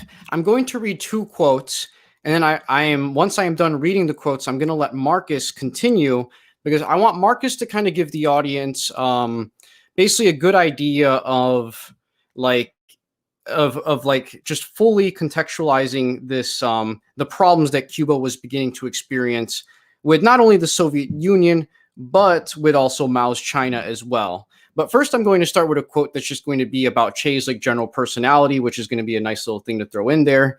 So it says here, Harry Viegas, his one of his favorite comrades, Che, as a punishment, made him strip off his clothes before he was locked in for some misdemeanor. Che's mother was visiting and she yelled at him, telling him to be more lenient. He told her to keep out of it and that he knew what he was doing. This was Che the Implacable, Cuba's avenging angel and ultimate political commissar, demanding the impossible of those around him, but above reproach himself because he lived up to his own severe dictates. Quote, Che had something of the missionary in him, unquote, Manuel Pinierto said. He was respected and admired, despised and feared, but nobody was indifferent to him. And then I have this quote here. So it says here, on March 13th, 2 days before Che's return, Fidel spoke at Havana University, elusively blasting both China and the Soviet Union for their rivalry and for hypocrisy in supporting people's liberation while doing nothing to help the Vietnamese in the face of the escalating American military attacks. Quote, we propose that Vietnam should be given all the aid which may be necessary, aid in weapons and men. Our position is that the socialist camp run whatever risks may be necessary, unquote. There he was. He reminded his audience, a recent president for the kind of solidarity he was referring to, Cuba itself. During the missile crisis, Cuba had volunteered to face the threat of thermonuclear war over its acceptance of Soviet missiles on its soil for the purpose of strengthening the socialist camp. Cuba continued to believe its historic duty was to fight against Yankee imperialism, Fidel said, and Cubans felt a bond with those making efforts elsewhere in the world. So yes, Marcus, please expand on. Okay, so right there, you're starting to see the first real strains, like we mentioned with the Soviet Union. At the time, you've got how do I start this? Okay, so since the revolution succeeded in Cuba, the idea was to spread the revolution throughout Latin America. Right after the revolution, you had attempts by Che to train Nicaraguan guerrillas, Dominican Republic guerrillas, Haitians, Guatemalans, Bolivians, etc., and they all failed. There just was not enough. There wasn't enough resources really to get it off the ground. Seeing the Soviet Union, you would think, okay, there's a lot of fledgling movements in Latin America. It's on America's doorstep. A lot of America's economic strength depended on exploiting these people. And I mean, it still does to this day. But at the time, it was even stronger. And yet, nothing was done. There was no aid. There was no real military interventions. There was no arming and training of guerrilla groups. And again, even in Vietnam, there was very little done. You know, a few weapons here and there, a few advisors, but nothing was really done while America was openly propping up a horrible, corrupt government in South Vietnam. So Che starts to become disillusioned, especially with the Soviet Union. Should I get into the? Should I get into? Should we just cover the split now? Should we discuss that? Go right into it, Marcus, please, for the audience. Just let them know everything that you think is important to understand about this. Okay, so if anybody here is trying to learn about it, take down 3 things and look them up. One is the nomenclatura. The second one is the Brezhnev stagnation, and the third, look up the Sino-Soviet split. Actually, go in depth and study it because really we can't cover it too in depth on one podcast. Basically, what happened is after Stalin died or was murdered, some people, you know, the argument's still out there, is under Khrushchev, you started to see market reforms. Very limited, but not structured in the way that Lenin did his new economic program in the early 20s, or like Beria had actually thought of doing had he kept power after Stalin died. This was half-hearted. Khrushchev was drunk, honestly, half the time. He was a fool. He was incompetent. He should never have been in charge of the Soviet Union. He ended up actually becoming deposed down the line. I was going to say real quickly, Marcus, just to kind of butt into and like give like an even more relevant perspective on top of that regarding Che Guevara. When he would visit like the USSR, you know, he kind of wrote about privately that like later on that like he did not like the fact that these leaders at the end of the day seemed so insanely out of touch and kind of like just this new, like very like elitist class that like wasn't genuinely interested in doing the best that they can to like live up to the values that they were preaching. This isn't that Che Guevara was inherently against hierarchy and having, people that are very intelligent and educated at the top, but Che Guevara believed that an ideological vanguard needed to be held in place that would hold the people at the top to the same standards that they would expect from the proletariat in these states. Sorry for interrupting, Marcus. Please continue. Oh no, you're right, and he was watching the nomenclatura, which became a serious issue, especially down the line in the 70s and 80s. These were people. Stalin had something called the rotation of cadres. He would rotate the leadership, whether it was peaceably, by term limits, or whether it was by purges, which could be fairly harsh at times. Honestly, when we look at the archives, justifiably so. Like I mentioned Bukharin earlier in the podcast, and that was, he was. It's what's called a right deviationist. These were people that were working to undermine the Soviet system, um, roll back actual socialist policies, and what eventually happens is you have a collapse of the entire nation, which did happen. When Khrushchev stopped these rotations and actually came out and denounced Stalin in front of the entire Soviet nation and everything Stalin had stood for, it really broke the back of the Soviet system. It sowed distrust, it sowed paranoia, it sowed anger.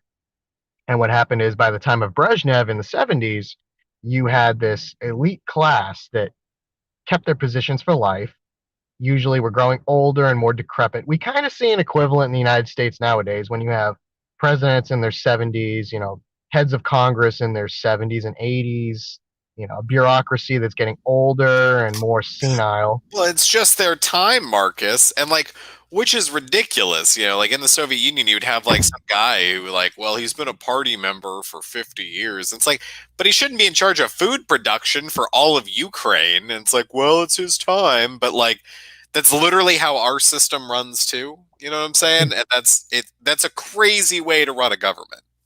Exactly. At the end, Brezhnev kept on until his 80s. The man was dying and they would prop him up, and this man is expected to make decisions about, world affairs. A nuclear arsenal, thousands of warheads and, an economy that needed actual, like, progressive, actual reforms. I mean that by, like, Whoa. Are you doubting Joe Biden's ability? Because he's kind of old too, and he's promising a lot of nice reforms for us.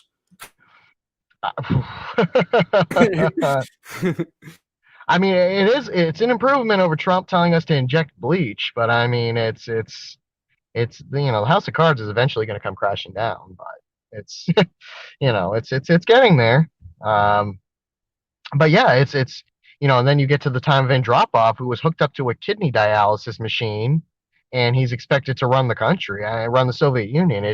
It became a what's a gerontocracy, just a bunch of old geriatrics expected to control things, and suspicious of any kind of that newfangled technology that might threaten their power and threaten their grip. And then by the 80s, you had these people, the nomenclatura had basically become oligarchs in all but name, and then all it took was the American cancer to get in there and just start nitpicking and talking about things like glasnost, perestroika, Gorbachev basically telling these people, it would be better if you guys could just own it openly, under a private system. You guys already do. Wouldn't it be better to actually draw a profit from it? And that's when you saw the collapse of the Soviet Union. The Chinese went a little bit of a different route. They instituted some market reforms. I know some hardcore Marxist-Leninists criticize the Chinese system. I think the jury is still out on it, but they do seem to have a grip on their elite. Personally, I'm not a big fan of having billionaires in any kind of position. I don't think they should actually exist. But we'll see where that goes. I just think it's too much. I think at the very best of circumstances, you're going to be left in a situation where you're going to have to be controlling these people and watching them every second of every day to make sure they don't make a move. Which, money corrupts. That's just a fact. Even Christ talked about it. So, at this point, yeah, someone like Che Guevara becomes disillusioned, and he starts looking at the Maoist system, which was much more austere, which was much more true socialists. Again, Mao has his criticisms, things like the cultural revolution, the Great Leap Forward. They have their faults, we can point out those, but Che, At the who end of was the much day, he more. had a very good successor, though, who was able to build on all of the things that he, despite the fact he was a wonderful military leader. And while he had a lot of questionable experiments that he ran as a part of his really weird autism to trying to live up to everything that Karl Marx said, he was at the same time able to keep the party very, very, very much, patriotic in favor of Chinese hegemony in that area. And, he did have a very relevant and open-minded leader who was able to utilize the stupidity of the Republican Party to essentially play a game of jujitsu where they're like, okay, we'll open up our economy, but it's going to be on our terms and you're going to build us up. And then we're going to get so powerful to the point where like now in like 2021, Republicans are making us enemy number one, despite the fact that like you literally fucking built us up. I mean, exactly. I mean, yeah, like I said, the criticisms are there, but for right now, socialism with Chinese characteristics is the model. Well, It Deng said like if it works, and it's fucking working for them. That is true. And the Soviet Union had the chance to do that, but instead they got Khrushchev and then Brezhnev, who were, I mean, let's just say it, they were incompetents. Yeah. They took everything Stalin built and just basically threw it in the trash. And Because he was mean, though. He was mean was to all mean. the traitors and the politicals. Like, oh no, he hurt people's feelings. Remember the 100 million people he killed for like being white. Yeah, He starved 6 trillion Ukrainians in Holodomor. the 60 gorilla dude. It was so funny that we were just talking about how the Holodomor is nonsense, and by golly, did Dr. Hill of the League of the South and others not miss the opportunity. It's like they could feel us talking about it before they decided to go on rants just this week about that specific incident. And ladies and gentlemen, don't listen to Western. Look, if NATO is telling you and the system is telling you about a bunch of atrocity porn, like, please don't listen to it, because it's probably something that never happened, or and I just want to say this: misled. If there's any truth to it, which sometimes there is with this sort of stuff, like I'm not going to pretend like atrocities never happen in these sorts of countries. Like maybe there were thousands of Ukrainians that died from like this sort of stuff. My point is that when the Western powers and their media apparatus are promoting that you need to feel bad for them, it doesn't matter whether it's true or not, because ultimately they're not going to actually do anything in the genuine interests of those people that are suffering. It's always going to be a gay op that's going to lead to something that's going to just further harm them and both people at home in the long run. Truth. But yeah, Marcus, can we continue on with this drift that's occurring as a result of the Soviet Union just completely shitting the bed? I mean, it forced, there was a true split and it's really sad because one can imagine what could have happened had the Chinese and the Soviets kept unity, had the Soviets actually, had a brain sprout somewhere among their leaders and actually implement reforms that could have fixed things and not started their decline. But it never happened. So again, we mentioned Cuba, the relationship kind of cooled. It always stayed. They did help the Cubans a lot until their fall. But at the same time, you have Che Guevara now disillusioned. He doesn't see a path forward. He starts looking, he sees no help coming. He sees nothing, in the way of aid. He doesn't see Latin America getting some help in creating socialist revolutions. He feels almost like he has to take it upon himself and spread revolution. And I think it's should we touch on the Congo yet? Should we get to that point? Let me see if I have anything. Yeah. My notes right now. Yeah, it leads us basically to the Congo. So, let me just read this quote real quickly to just give a little introduction. And this is kind of like talking about like Africa in general and like the current how it was being treated during the Cold War. And it says these radical states were outraged at the specter of white mercenaries and neo-colonial Western powers intervening on behalf of the Leopoldville regime, and they openly supported the rebel government at Stanleyville. Che saw an opportunity to pursue a long-held dream, to build a Cuban-led international anti-imperialist alliance to replace the ineffectual Afro-Asian People Solidarity Organization, which was based in Cairo. Such an alliance would give a global dimension to his scheme for the upcoming continental revolution in Latin America. In an ideal world, the alliance would come under Fidel Castro's political direction and be bankrolled and armed by the two socialist superpowers, China and the USSR. He envisioned repairing the Sino-Soviet split through the shared burden of waging war. So yes, please continue on, Marcus. It's interesting. The quote mentions white mercenaries.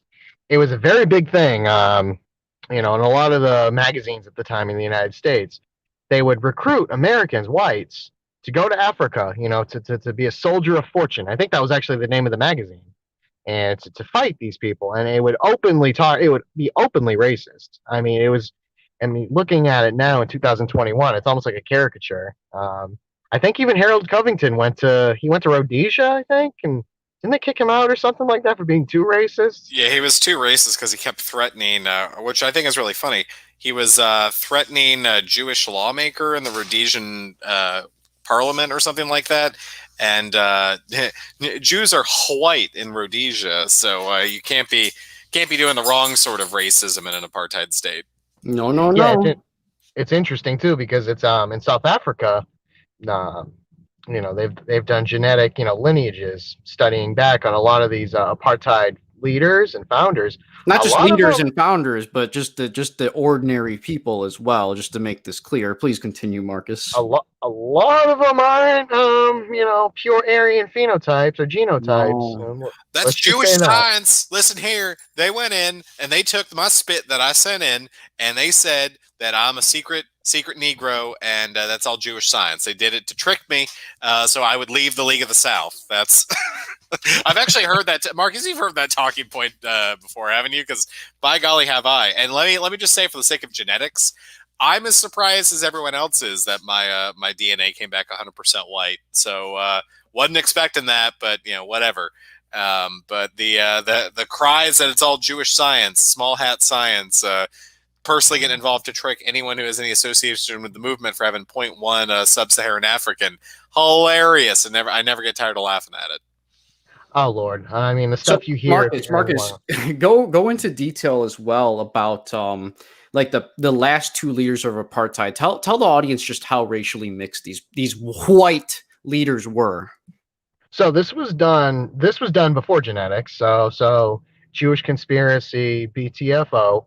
It was an article written in 1982 by the Christian Science Monitor, and they just looked at the lineage of de Klerk. They looked at his past. They looked at his family lineage, his family tree, and they found something interesting. He was descended from not only Khoisan African tribes, but also subcontinent Indian. Subcontinent Indian. He was mixed. Quite a few of the leaders were. The actual founder of apartheid was something like 20% African. So yeah, any Black Hebrew Israelites listening, you get to claim, presidents of South Africa as one of your own because the one drop rule and shit. So a lot of it, like we talked about, it can be fluid. Whiteness can be fluid. In South Africa and Rhodesia, it was more than the United States. You had a lot of people that would there's stories of people that had, say, 3 kids. 2 of them under the apartheid system would be classified as white, and the third would be colored. And it was almost clownish when you think about it. The system really, it's amazing that it even lasted as long as it did. It was such a caricature. Marcus, I just want to say this as well so the audience understands. South Africa has a very long history of when the first Europeans initially got there and the colonialism that would ensue and the battles that took place. It's a very long, convoluted history. And we don't have to go 100% into this because, again, this is the Congo that we're going to really be talking about, not South Africa. But at the same time, it's important to mention as well that when originally South Africa was founded by, I believe the Portuguese found it first, and then these other Europeans started to settle in for various reasons that, again, we don't have to go into for this episode. This was prior to racial science being a thing. And prior to racial science, especially when you were a European colonialist in another foreign land and there's not a lot of women around, well, it was a lot more normal to get with the local women there and uh, mejorar la raza, if you will, to better the race. But just by having a really cool black wife instead, if you're white. And here's the thing: it's that eventually, over time, yes, there was mixing primarily with the Khoisan people for the most part, and like some other like Bantu tribes as well, but mostly like the Khoisan, I believe. But once Anglo-racial science started to assert itself over the Anglo and Germanic world, um, once this started happening, a lot of these people that were already mixed with like Black African ancestry, uh, they started adopting this and wanted to be like white Aryans too, and this led to very very very odd and peculiar situations where like for example, there have been court cases in South Africa under apartheid where a white and a black person who they were considered white and black, but they were mixed. But the thing is, when you're mixed, you can produce children that sometimes look very black or very white or something like in between. And this is something we see in Latin America quite a bit, and it's been going on forever.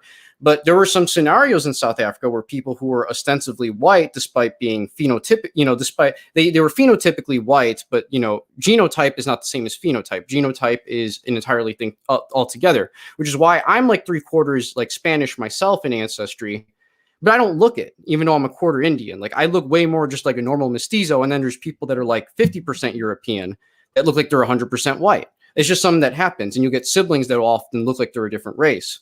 My point is, though, is that there have been court cases, several. There's even been like documentaries and movies about this under apartheid, where again, you have like the two white South African parents create a child that looks like an obvious mulatto, because it is at the end of the day, because these are mixed people.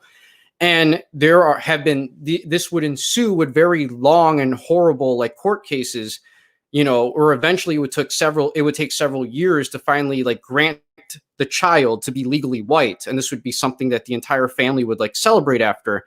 And like to a Latin American, this is an extremely like weird concept, but you have to understand why the people thought like this. Anything you two want to add to this? Not all at once. I mean, Matthew? yeah, I mean, I would just say identity is important, but don't worship it. You know what I'm saying? Like when you start to get like too autistic and wacky, then you're just kind of you're not really helping your people or preserving your culture, or whatever. You're either just like being a dick, or you're worshiping the creation instead of the creator. But that doesn't mean that identity isn't important. So yeah, I mean, all that stuff they definitely drank too much of their own Kool-Aid on that one. Well, this is the sort of thing. This is the reason I think this is important, is because unfortunately this happens with Hispanics that come to America. Like a lot of these people will be mestizo. Their parents will look like any other, like mixed race Mexican that you would typically envision when you think of a Mexican. And a child comes out looking way more whiter than the rest of his family. And sometimes they'll take up very like cringe, like, white nationalist like types of ideology as a result of that. And what ends up happening is when you don't accept the fact that you're a mixed race person and you want to be white just because you phenotypically look white, but most of your family doesn't, you're just causing all of this unnecessary conflict and strife within your own family that historically isn't even used to this sort of thing. So it's just like even more obnoxious and off-putting to them, which is why personally, if you're a mestizo listening to this and you look white, it's really dumb to like take up like racial nationalism as like your ideology, because all you're doing is pissing off your family members, your friends, your siblings you probably don't even look white as well. And like, what do you gain from that? Oh yeah, you might get doxxed and like lose your job. That might be it. And for what? So you can make a bunch of people who already think you're like a rape baby from Spain, from the Spaniards and Indians happy. They don't care, and they don't like you anyway. And to the extent that they're ever going to accept you, it's only going to be so you can be in a position to fill their grifter pockets. Yeah, just embrace who you are, y'all. Become who you are, to quote a famous racist. Just not the part about penis statues in Haiti. Just that first part. No, that's yeah, don't do that. But yeah, Marcus, can you please give us the kind of story and the main takeaways to take from the time in the Congo? Because I don't think we need to really fixate on the Congo all that much. Like for all intents and purposes, it was a horribly failed mission that didn't end well, and we don't have to like read a million quotes about like why it didn't work. I mean, yeah, Che wrote about it. He wrote a very detailed diary about it, and it started with uh, paraphrase it to describe something that ended in failure. It never could get off the ground. He got there. It was, I mean, again, a true one struggle moment. You know, a man of Irish and Basque heritage, of Hispanic culture, trying to help Africans fight against a colonial backed system. Throw in some white mercenaries from around the world in there, and but it turned into a mess. Number one, he was very sick for most of the expedition. His asthma kicked in. He caught dysentery. I was going You to say know, on the topic of one struggle, real quickly, Che Guevara actually, right before like going into the Congo, he actually, I believe, spoke. I'm not sure if it was directly with Malcolm X, but he had intermediaries in which he kind of got the Nation of Islam to. He would encourage them to recruit Black Americans to help fight in the Congo as well to fight against white imperialism. I mean, it's fascinating, and it's really around the time in history when we start seeing a one struggle thing become real. We have Che, we had Malcolm X. Fast forward a few more years, and you had Fred Hampton, who really personified one struggle. And it's sad that the government had him killed. He's only 21 years old, but Che was the first. Che was truly the first one struggle um, revolutionary that I think the world had ever seen. Um, but he goes to the Congo. He has a hand-picked group of Cubans. Some are Afro-Cubans. Some are of white descent, just like him. But it fails. He's very sick. Um, he can never get around the petty tribal rivalries and feuds that the Africans have. And I think it's really hard for anybody aside from an African from a specific region to understand the tribal feuds. It's why when Black Americans go to Africa and they start talking about Black nationalism, the Africans look at them like they're mentally disabled. It's a completely foreign and alien concept to them. Um, Yeah, they're just and like, I'm black. What the hell are you talking about? Like, yeah, I am of the I'm of the Igbo tribe. I'm of this tribe. Like, what the hell is wrong with you? Like, why are you so American? Well, and then in like exactly. classic European style, where it's like, what part of England are you from? Like across the street, fuck across the street. I hate across the street. I fuck your mother, mate.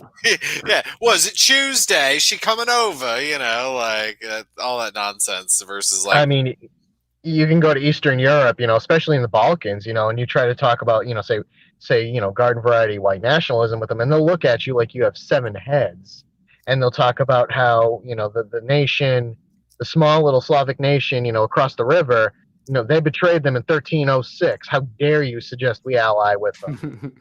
well, yeah, and that's Romanians and Hungarians. Oh my God, heaven forbid you ever mention that maybe Romanians and Hungarians should get together, because the Romanians will tell you that they're nothing but Huns, which is funny, and then Hungarians will tell you that the Romanians are backwards descendants of Rome and all sorts of stuff, and a lot of interesting history there, and Americans should travel more. I think that would help a lot of nationalists and patriots and socialists perspective across from left to right. Is if you travel more and experience the world, and you realize most of what we know and assume about things is just absolute utter bullshit. Yeah, like trying to get all of the way you think off of like stuff you read on the internet is really really dumb, and you shouldn't do that.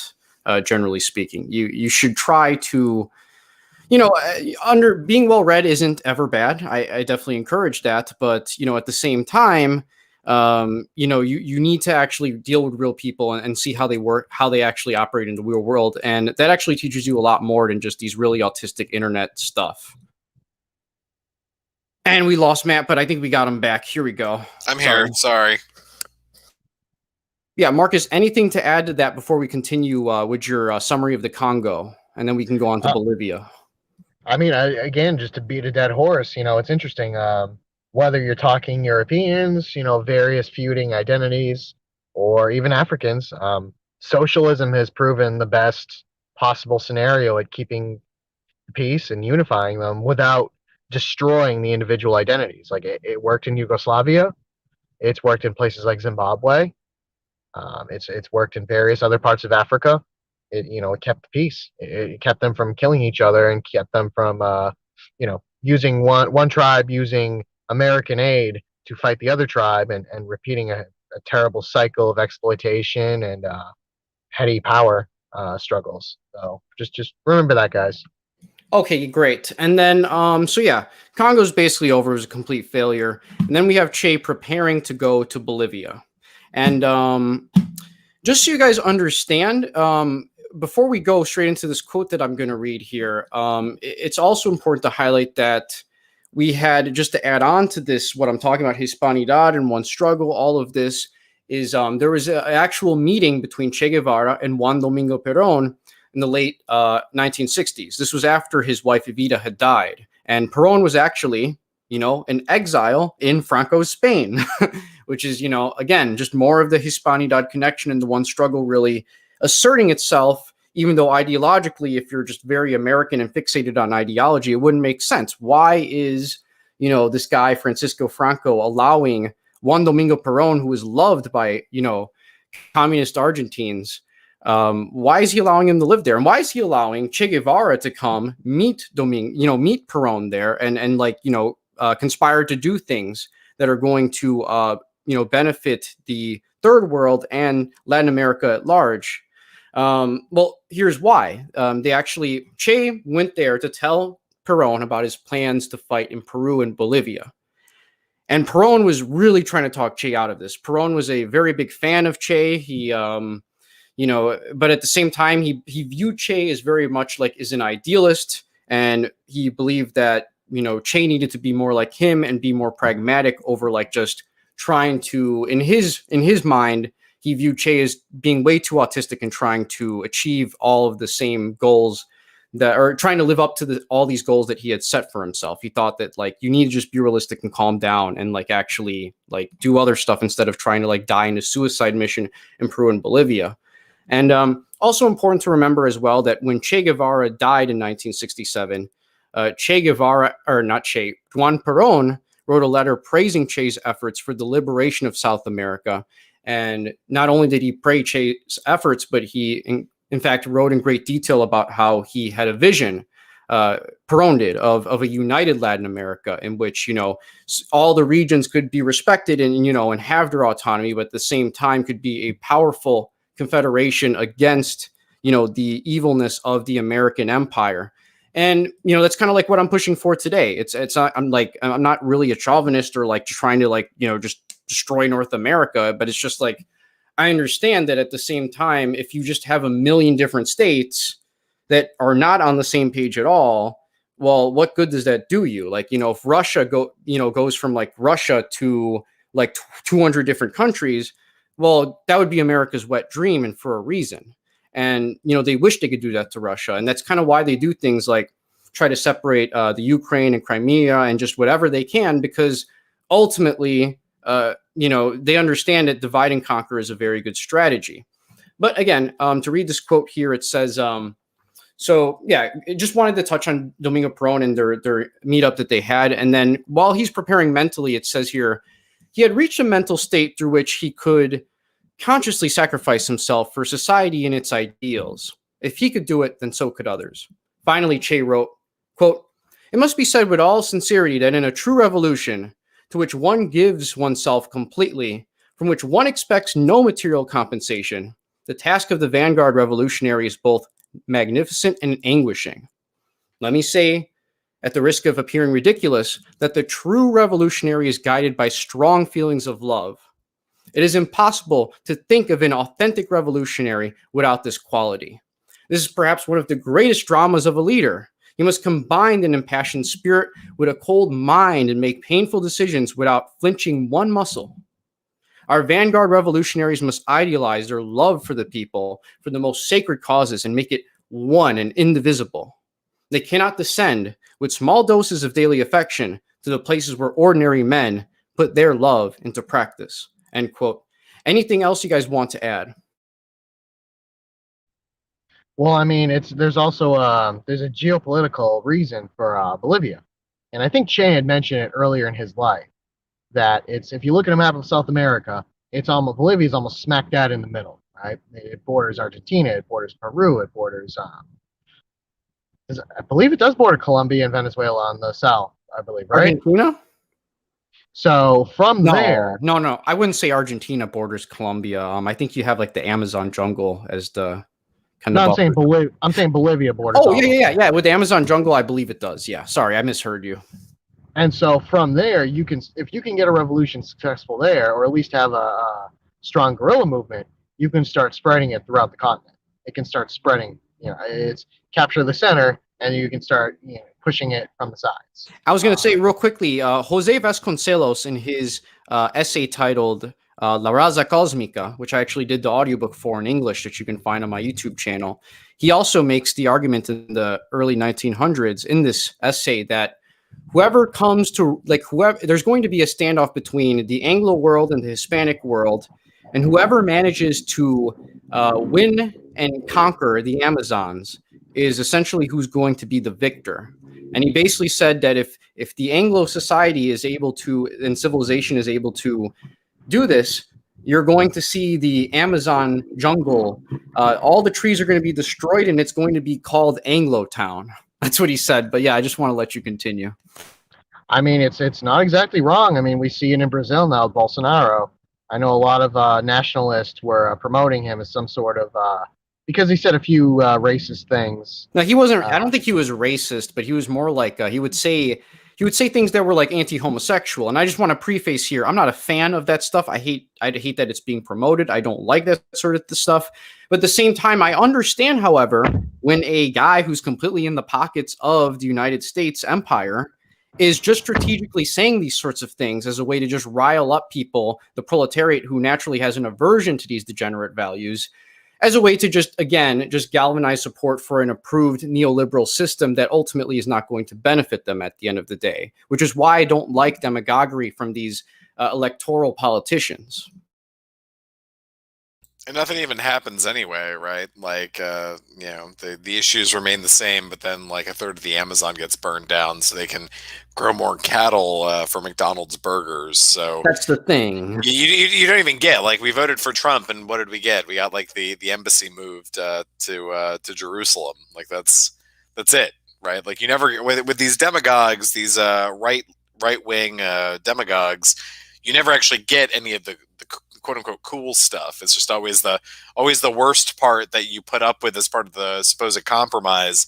But that's the only part you ever get. You only get the pickles on the sandwich. You never get the actual sandwich. Well, you also get hatred from the rest of the country for promoting these sorts of things, despite the fact that Trump, literally had no intentions of doing so.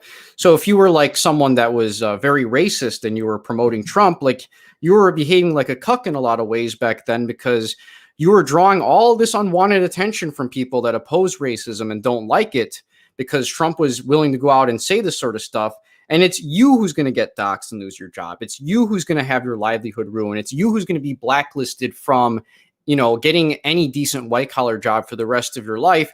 That's never going to happen to Trump. That's never going to happen to Tucker Carlson. Tucker Carlson is not going, to get fired from Fox News and then have to work at Walmart as a cashier when he's done. These sorts of people are set for life and can say whatever they want and will cynically use whatever the hell it is that you are, kind of pushing for as a way to just make sure you vote Republican every 4 years. Well, that's all it is. Someone like Tucker, I mean, he's the heir to the Swanson Foods fortune. If someone buys a TV dinner, chances are Tucker's getting a penny in his pocket. It's not, these Yeah, people he gets play rich off of you getting diabetes, exactly, listener. and he knows how to play the resentments. He's not a stupid guy. No, He's Christopher Hitchens actually labeled Tucker as the most intelligent conservative intellectual that he knew in real life. and it's true. And he plays against these resentments. He plays against the anxiety, and he plays on. I mean, at the end of the day, a lot of this stuff is just make believe. He plays on it. If something But happens, he's very good at like he's very good at selling bullshit ideas in a very intellectual way that like Bill O'Reilly just couldn't. Like Bill O'Reilly was like he just came off as a very dumb Irish American who was just constantly drunk off his ass every night. And and then he got in trouble for like, sexually harassing his black employees. Tucker Carlson is much more refined. He knows how to speak to the youth. He knows how to speak to not just boomers, but to, Generation X people that are concerned with what's going on in society and get them on the Republican plantation. And that's all it is. And he is going to milk it for what it's worth. His paycheck is more in 1 month than most working class people will ever see in their lifetime. And so just remember that. More than likely, he doesn't believe anything that he's saying. In fact, there's a court case. He had to go to court. He was subpoenaed, and his lawyer entered a thing as nobody reasonably expects to believe the bullshit that Tucker Carlson says. He doesn't believe it, and nobody with a reasonable sound mind should believe it either. And Alex Jones used that as a defense too in his court cases. And Trump's own lawyer, Sidney Powell. Bless her heart. Do y'all see some of the defendants in the quote-unquote insurrection are claiming they had Fox mania and Foxitis, saying that they were driven by propaganda from Fox News? Like, I think that's true, though. Like, I think that's like a valid defense that you had the former president and the entire right-wing media sphere telling you all of these things for months and months, and then people get surprised that you yak a little wild. You know what I'm saying? Like, there's a real danger to these ideas that are allowed to just be sent out there by corporate media like Fox. Yeah, and you know why I bash just sort of these white nationalists and white nationalist adjacent stuff like Tucker Carlson all the time? Because it's not even just about like white people. There are unfortunately racist Mexicans who watch Tucker Carlson. They get 24/7, talk about him 24/7 like he's the next coming of Jesus Christ. And then because their brain is just so mushed by just conservative nonsense that Tucker puts out, racist Nazis like Eric Stryker go to the, like he went to the Capitol Hill protest, and now he's going to be in a fuck ton of trouble because of that. And it's like, I want to stop Hispanics from getting drawn into this stupid racist garbage that's just entirely a Republican gay op. And I don't want you getting arrested because you were dumb enough to attend a Capitol Hill protest, Eric Stryker. But it's not my fault that you're a racist Mexican Nazi who just can't accept who you are. Sorry, I had to say it. Yeah. So, Marcus, can you have any thoughts on that? So the big thing is before the protest, I was on a stream, and I said, I was like, look, what's happening on the 6th is a formality. It's a parliamentary, archaic procedure. I mean, they bring the electoral votes in this cute little box, right? Designed from the early 1800s, because that's all it is. It's from a time when, communication between states took weeks or months. So it's like, yeah, the average person probably didn't even know who won the election yet. It wasn't, just because of travel and lack of communications or roads or anything really. So it was decided. Biden had won the election. The states had approved it, and Republicans could whine and cry, and you had, I think it was 2 hours per state. And when that was done, they didn't have a majority in Congress in either house, either chamber, and because of that, it was done. It was a done deal. They could have stalled it for the day, but that was it. Go home, stay home, save your money. Don't waste your money traveling. Save the gas money or the plane money or the train money, and just don't get in trouble. And the attorney money. Yeah, bail money. Yeah, it's all that. Don't get beat up by Antifa. That was actually, I figured that Antifa was just going to come and beat people up. It's like, don't do that. Just go home. Just accept it. Trump lost, and it doesn't even matter anyway. Who cares? What was Trump going to do anyway? Kill another Iranian general? I mean, let's be real. But people didn't listen. People decided to be stupid, and it's like I said, I would rather see the grifters and the people who made the money, who collected that corporate donation, go to prison instead of a few hundred morons that just got gaslighted. But the mole people, the mole children underneath our feet in the tunnels need to be saved, Marcus. Don't you understand about the 5 million mole children and the symbolism of pictures of rivers, which tells us about where they are? Hillary's sex dungeon inside Comet Pizza that doesn't actually have a basement. Yeah. So, just so we can keep this going, Marcus, I want you, please, for the audience to summarize, Che Guevara going into Bolivia, the important parts of, like, what stuff he's doing before he's ultimately captured. And then once we get to the part where he's essentially captured, I'm going to read what is there, what's written there about how he, finally ended his life. He gets into Bolivia. He goes under an alias. He shaves his beard. He dyes his hair gray to try to disguise himself, and it works. He gets into the rural jungle areas, and Bolivia is a very mountainous country too. It's a very it's tough to navigate. It's once you get outside of the cities, um, and he starts an insurgency, and it's actually successful for quite a while. He doesn't know it at the time, but he's also not only combating the Bolivian army, he's fighting CIA squads and actual United States special forces. And he scores some victories on them. He actually, on straight up American elite soldiers, they defeat him a few times. And it's one of the reasons why we talked about it a few hours ago. Um, they still teach his tactics and strategy at West Point and a few other military colleges because it was so successful. He was one of the few guerrilla leaders in the third world to actually beat United States elite troops, in their own, how do I say this? With the top weapons, the top strategy, the top surveillance equipment, everything. They were beat. U.S. soldiers were killed directly by Che Guevara. Um, but long term, that he runs into some problems. Again, disease among his troops. He's suffering from bad asthma all the way up till when he's captured. Marcus, if They you can you go into kind of like because in Cuba, people were very much like they loved Fidel and the fact that he was able to draw all these people in.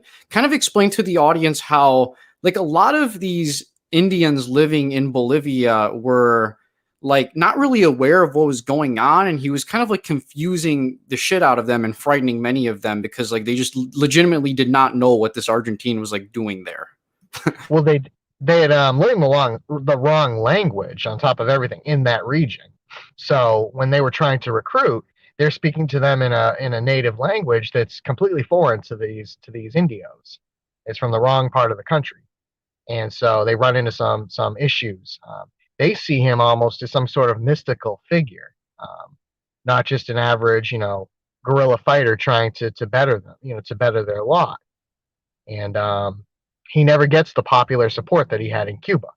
It never could get off the ground. I was gonna say on the just real quick on the idea that they kind of viewed him as like mystical, and I'm sure he had a very mystical like presence about him, no question. But when he died and they like found his body much later on, like many of these Bolivian Indian nuns that were I think like working on his body doing something, I forget what it was, but it was something regarding like the proper morgue process and preserving the body, things like that. Some of them actually like kept strands of his hair because they believed he looked like Jesus Christ. Yep, they were cutting clips of his hair off him when he was killed, and it's like, yeah, they thought he was some sort of like spiritual angel figure, something of the sort. The language They barrier might not have probably. been far off, to be honest, in my opinion. He was a Christ figure. He was definitely in the literary and and It was larger human than sense. life, if that, and I wouldn't say Christ figure, but definitely larger than life is how I would put it. Like he was just the kind of guy you could tell just right away, like this is one of these 1 in a billion people that is going to just change the world because of just who he is and how he presents himself right away. You can just kind of tell that. Yeah, I mean it's the Christian tradition. It's all humans are sinners. We're not perfect. We can never be perfect. There's only been one perfect man who's ever who's ever come to this planet, and that was Jesus Christ. But our goal in life is to better ourselves, to follow Christ's example and to be as close to that figure, that model as we can. Che came the closest out of, I mean, the billions who've ever existed. One of the closest. He embodied his life around that. He gave his life for the poor. So I mean, it's one of those things. Yeah, absolutely. But yeah, he could never get off the ground with his movement in Bolivia. The Communist Party in Bolivia refused to work with him. Really, they never cooperated. In Cuba, the big thing was there was constant recruitment, there was constant reinforcement, there was diversionary tactics done in the cities. Despite everything, but they still contributed. And in Bolivia, nothing ever happened. So he was basically left isolated, um, under enforced, low on supplies, low on ammunition, And the low on Americans prepared way harder this time compared to yes. Cuba. On top of all this, all these disadvantages that he didn't face in Cuba. Well, down to his radios not even working. The radios he had malfunctioned early on, so he was left, in the dark. And yet he still, like I said, he scored some victories against American troops, special forces. But the natives were starting to inform on him, and it continued right up until the end. They were giving his positions away. They were giving his I was tactics going to away. say real quickly, the CIA also had a former, I believe, high-ranking NSDAP military member play a very vital role in trying to track Che Guevara down too, if I'm not mistaken. Klaus Barbie was his name. And it's one of those things where capital doesn't care. We talked about it a bunch of times. Capital doesn't care. They'll recruit a Nazi. They'll recruit a fascist. The Nazi didn't care that Che Guevara was, a very white Aryan man on paper either. He was willing to do whatever they wanted him to do. Exactly. It's capitalism. It paid a nice little check. And the former Nazi helped out. Which is, I mean, honestly, I find that disgusting. It's sad. But there are many such cases. After the Second World War, America did appropriate a lot of the former A.S.S. and Wehrmacht to help them in their quest to spread butt sex and cheeseburgers around the world. So it's Didn't one of the, Scorzani, who rescued Mussolini and all sorts of stuff and did all sorts of crazy stuff, didn't he work for Israel after the war? yes. Well, and what's interesting too is Perón actually got a good amount of former NSDAP members too, but he was like, I'm basically giving you protection and you're going to give Argentina what we want. It wasn't like, it was a much more like, yeah, you don't want to die from like a Slavic firing squad. Well, like you're going to have to give us like everything that you possibly can and provide some use for Argentina. But then you had people like Manstein who basically sat down after the war and devised the entire American NATO strategy against the Soviet Union, so that if there was ever a war on European soil, American armor would be able to counter the Soviet armor. And so wasn't the most successful, unless this is the same guy, wasn't the most successful military general under Hitler's Germany also like, didn't he become the main general for NATO too?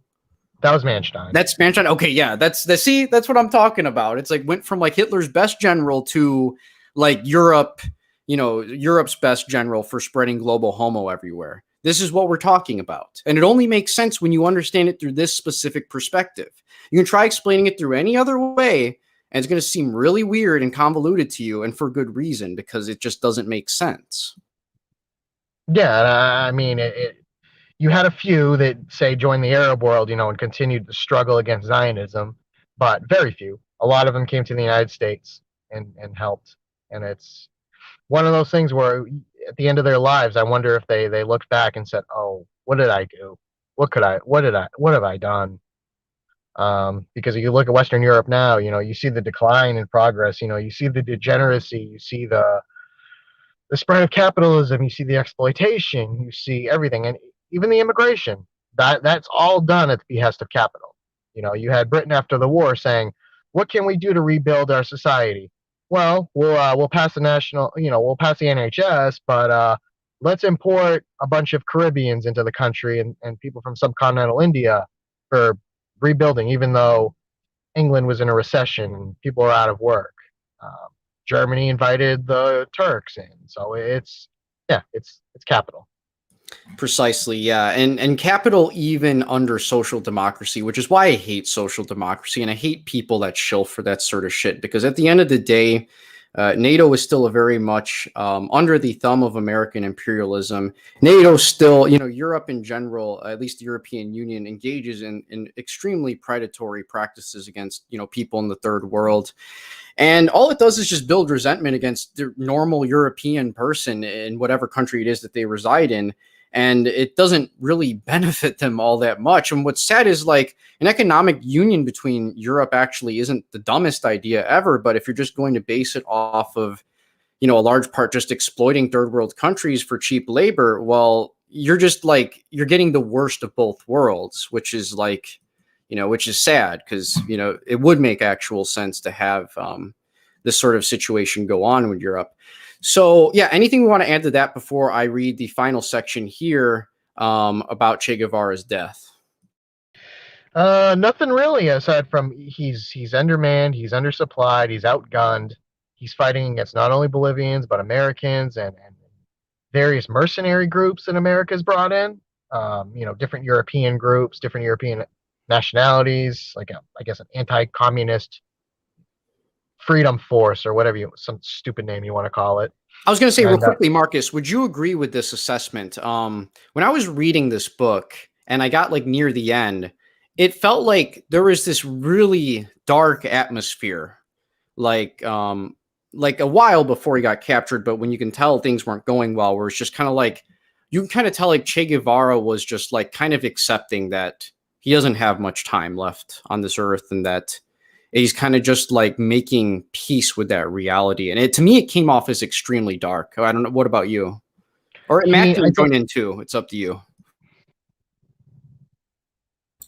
No, let Marcus finish. Basically, and all I was gonna say is, yeah, I agree. I mean, even back in the Congo, Che was ready to die there. They basically had to force him to leave.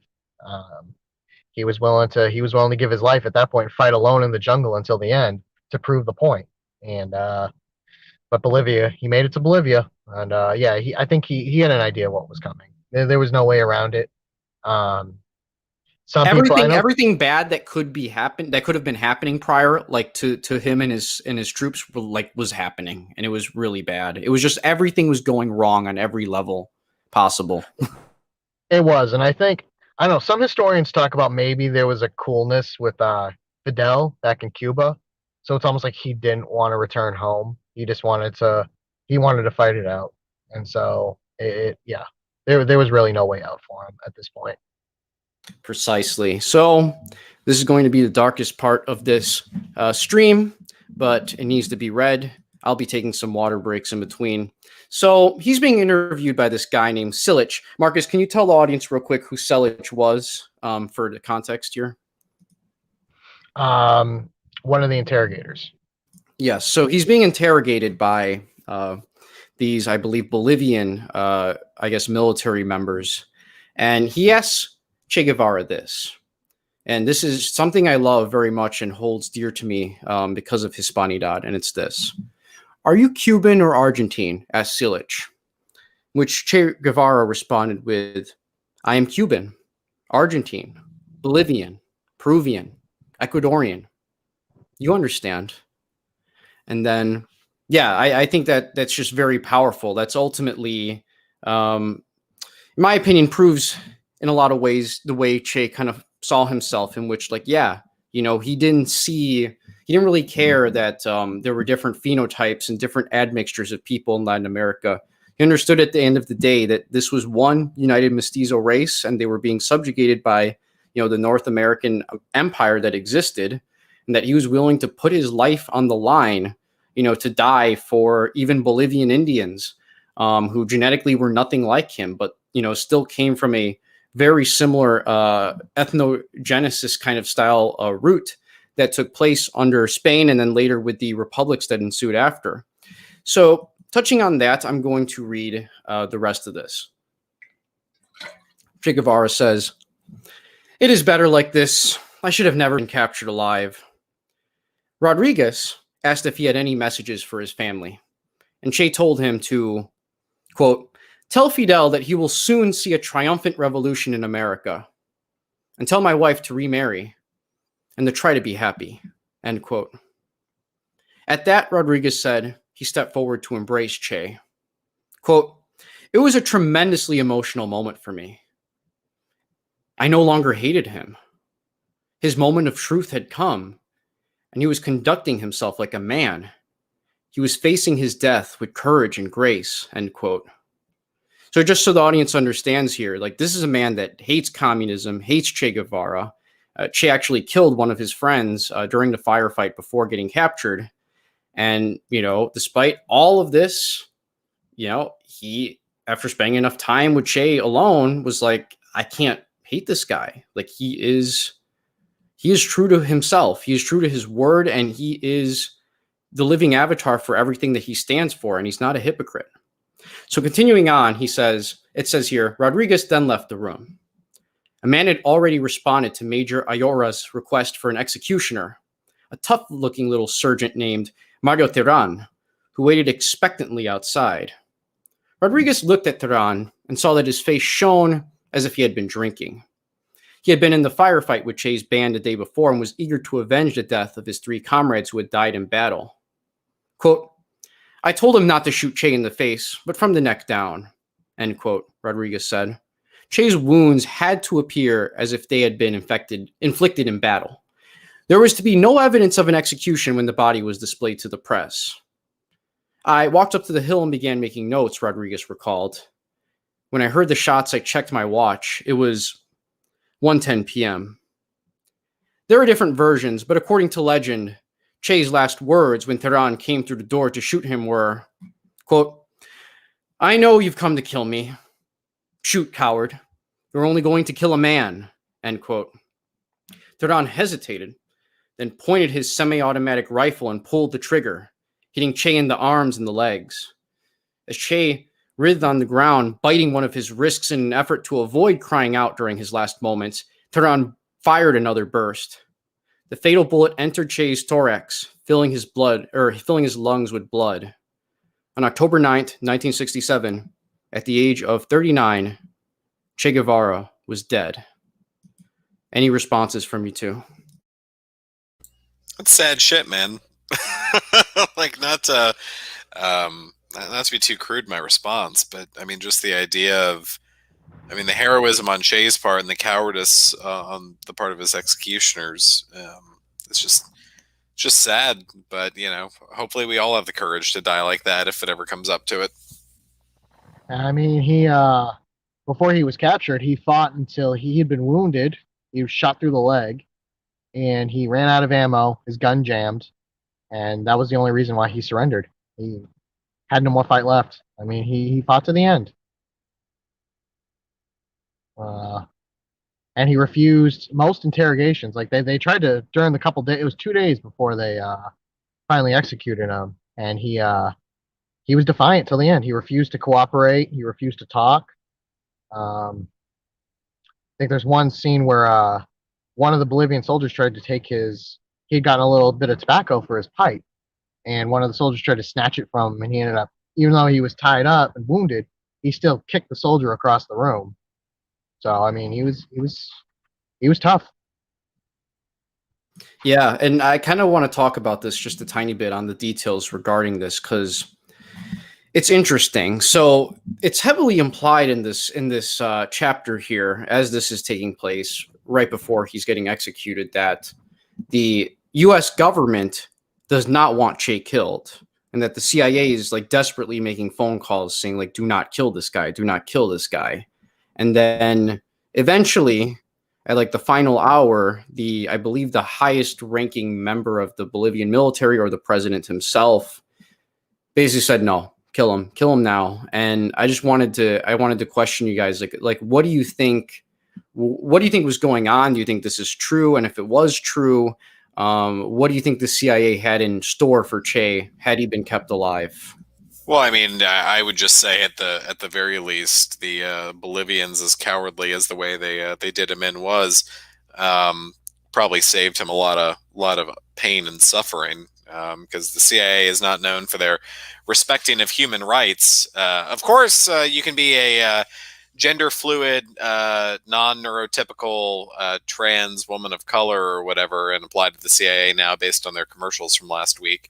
Yeah, that's all cool. But, ripping people's fingernails off and cutting their eyelids off and sleep deprivation and all that, that's perfectly on board with their agenda. So, not that it's good that they executed Shay, but maybe there was a sense of Hispanic loyalty or something that they weren't going to turn a man like that over to the Americans. I mean, I'm not sure, but I'm glad he didn't get tortured by the CIA. Yeah, actually, Angelo's saying here that the same CIA agent that did Che in actually played a direct role in the death of Kiki Camarena. And for those who don't know what that is, Kiki Camarena was a DEA agent who was working to try and take down the Guadalajara cartel under Miguel Felix Gallardo, I believe. And essentially, they had captured him. They tortured him for 30 hours. And we're talking things like just anything you could think of, like just drilling holes with like a drill all over his body.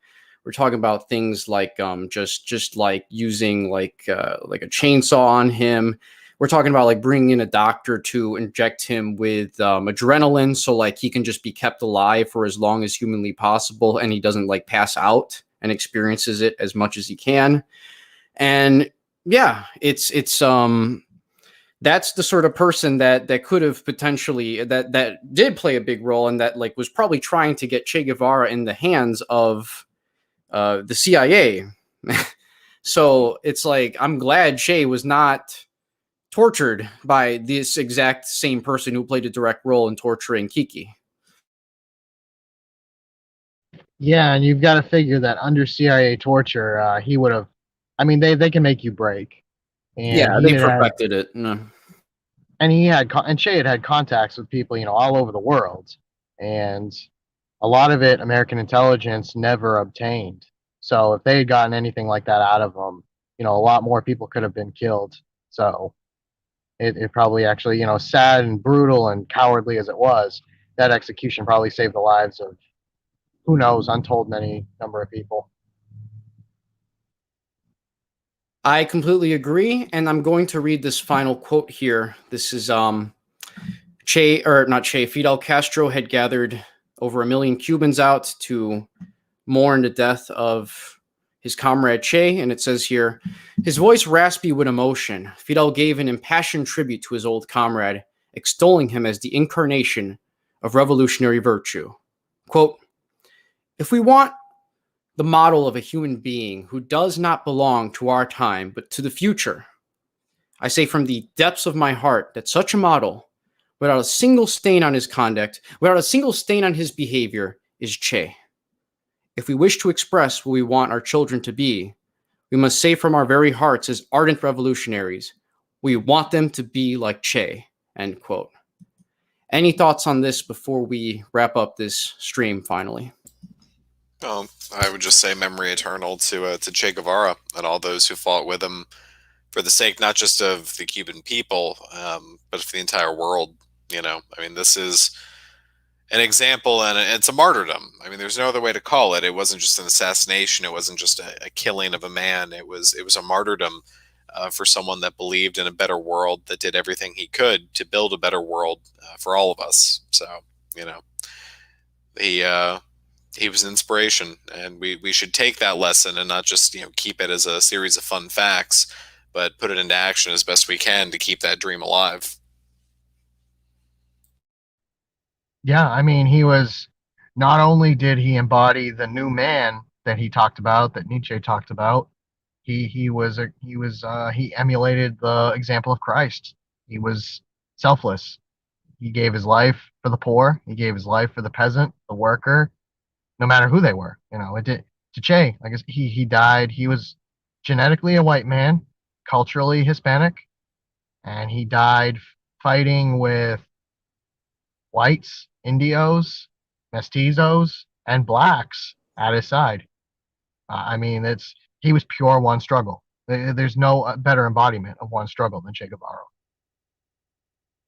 Absolutely. Yeah. So I thank everybody here for listening into this. Anyone who's been here from the very beginning, you're a champ because, I mean, this is a lot to take in, a lot of time to devote to just listening to this. And I want to just say as well, we do plan on making a book review on White Trash by, I believe, Nancy Eisenberg in the very near future, which is going to upset a lot of people, but it needs to happen. And yeah, we are doing whatever we can here. And, this is a labor of love. And, we feel like there aren't a lot of voices out there that are really giving people like proper history lessons that I think like they really deserve. And, I'm not trying to be mean to most history teachers in the US, but I don't think most of them are capable or even allowed to give, a history curriculum that I think we're trying to set up here with this sort of stuff.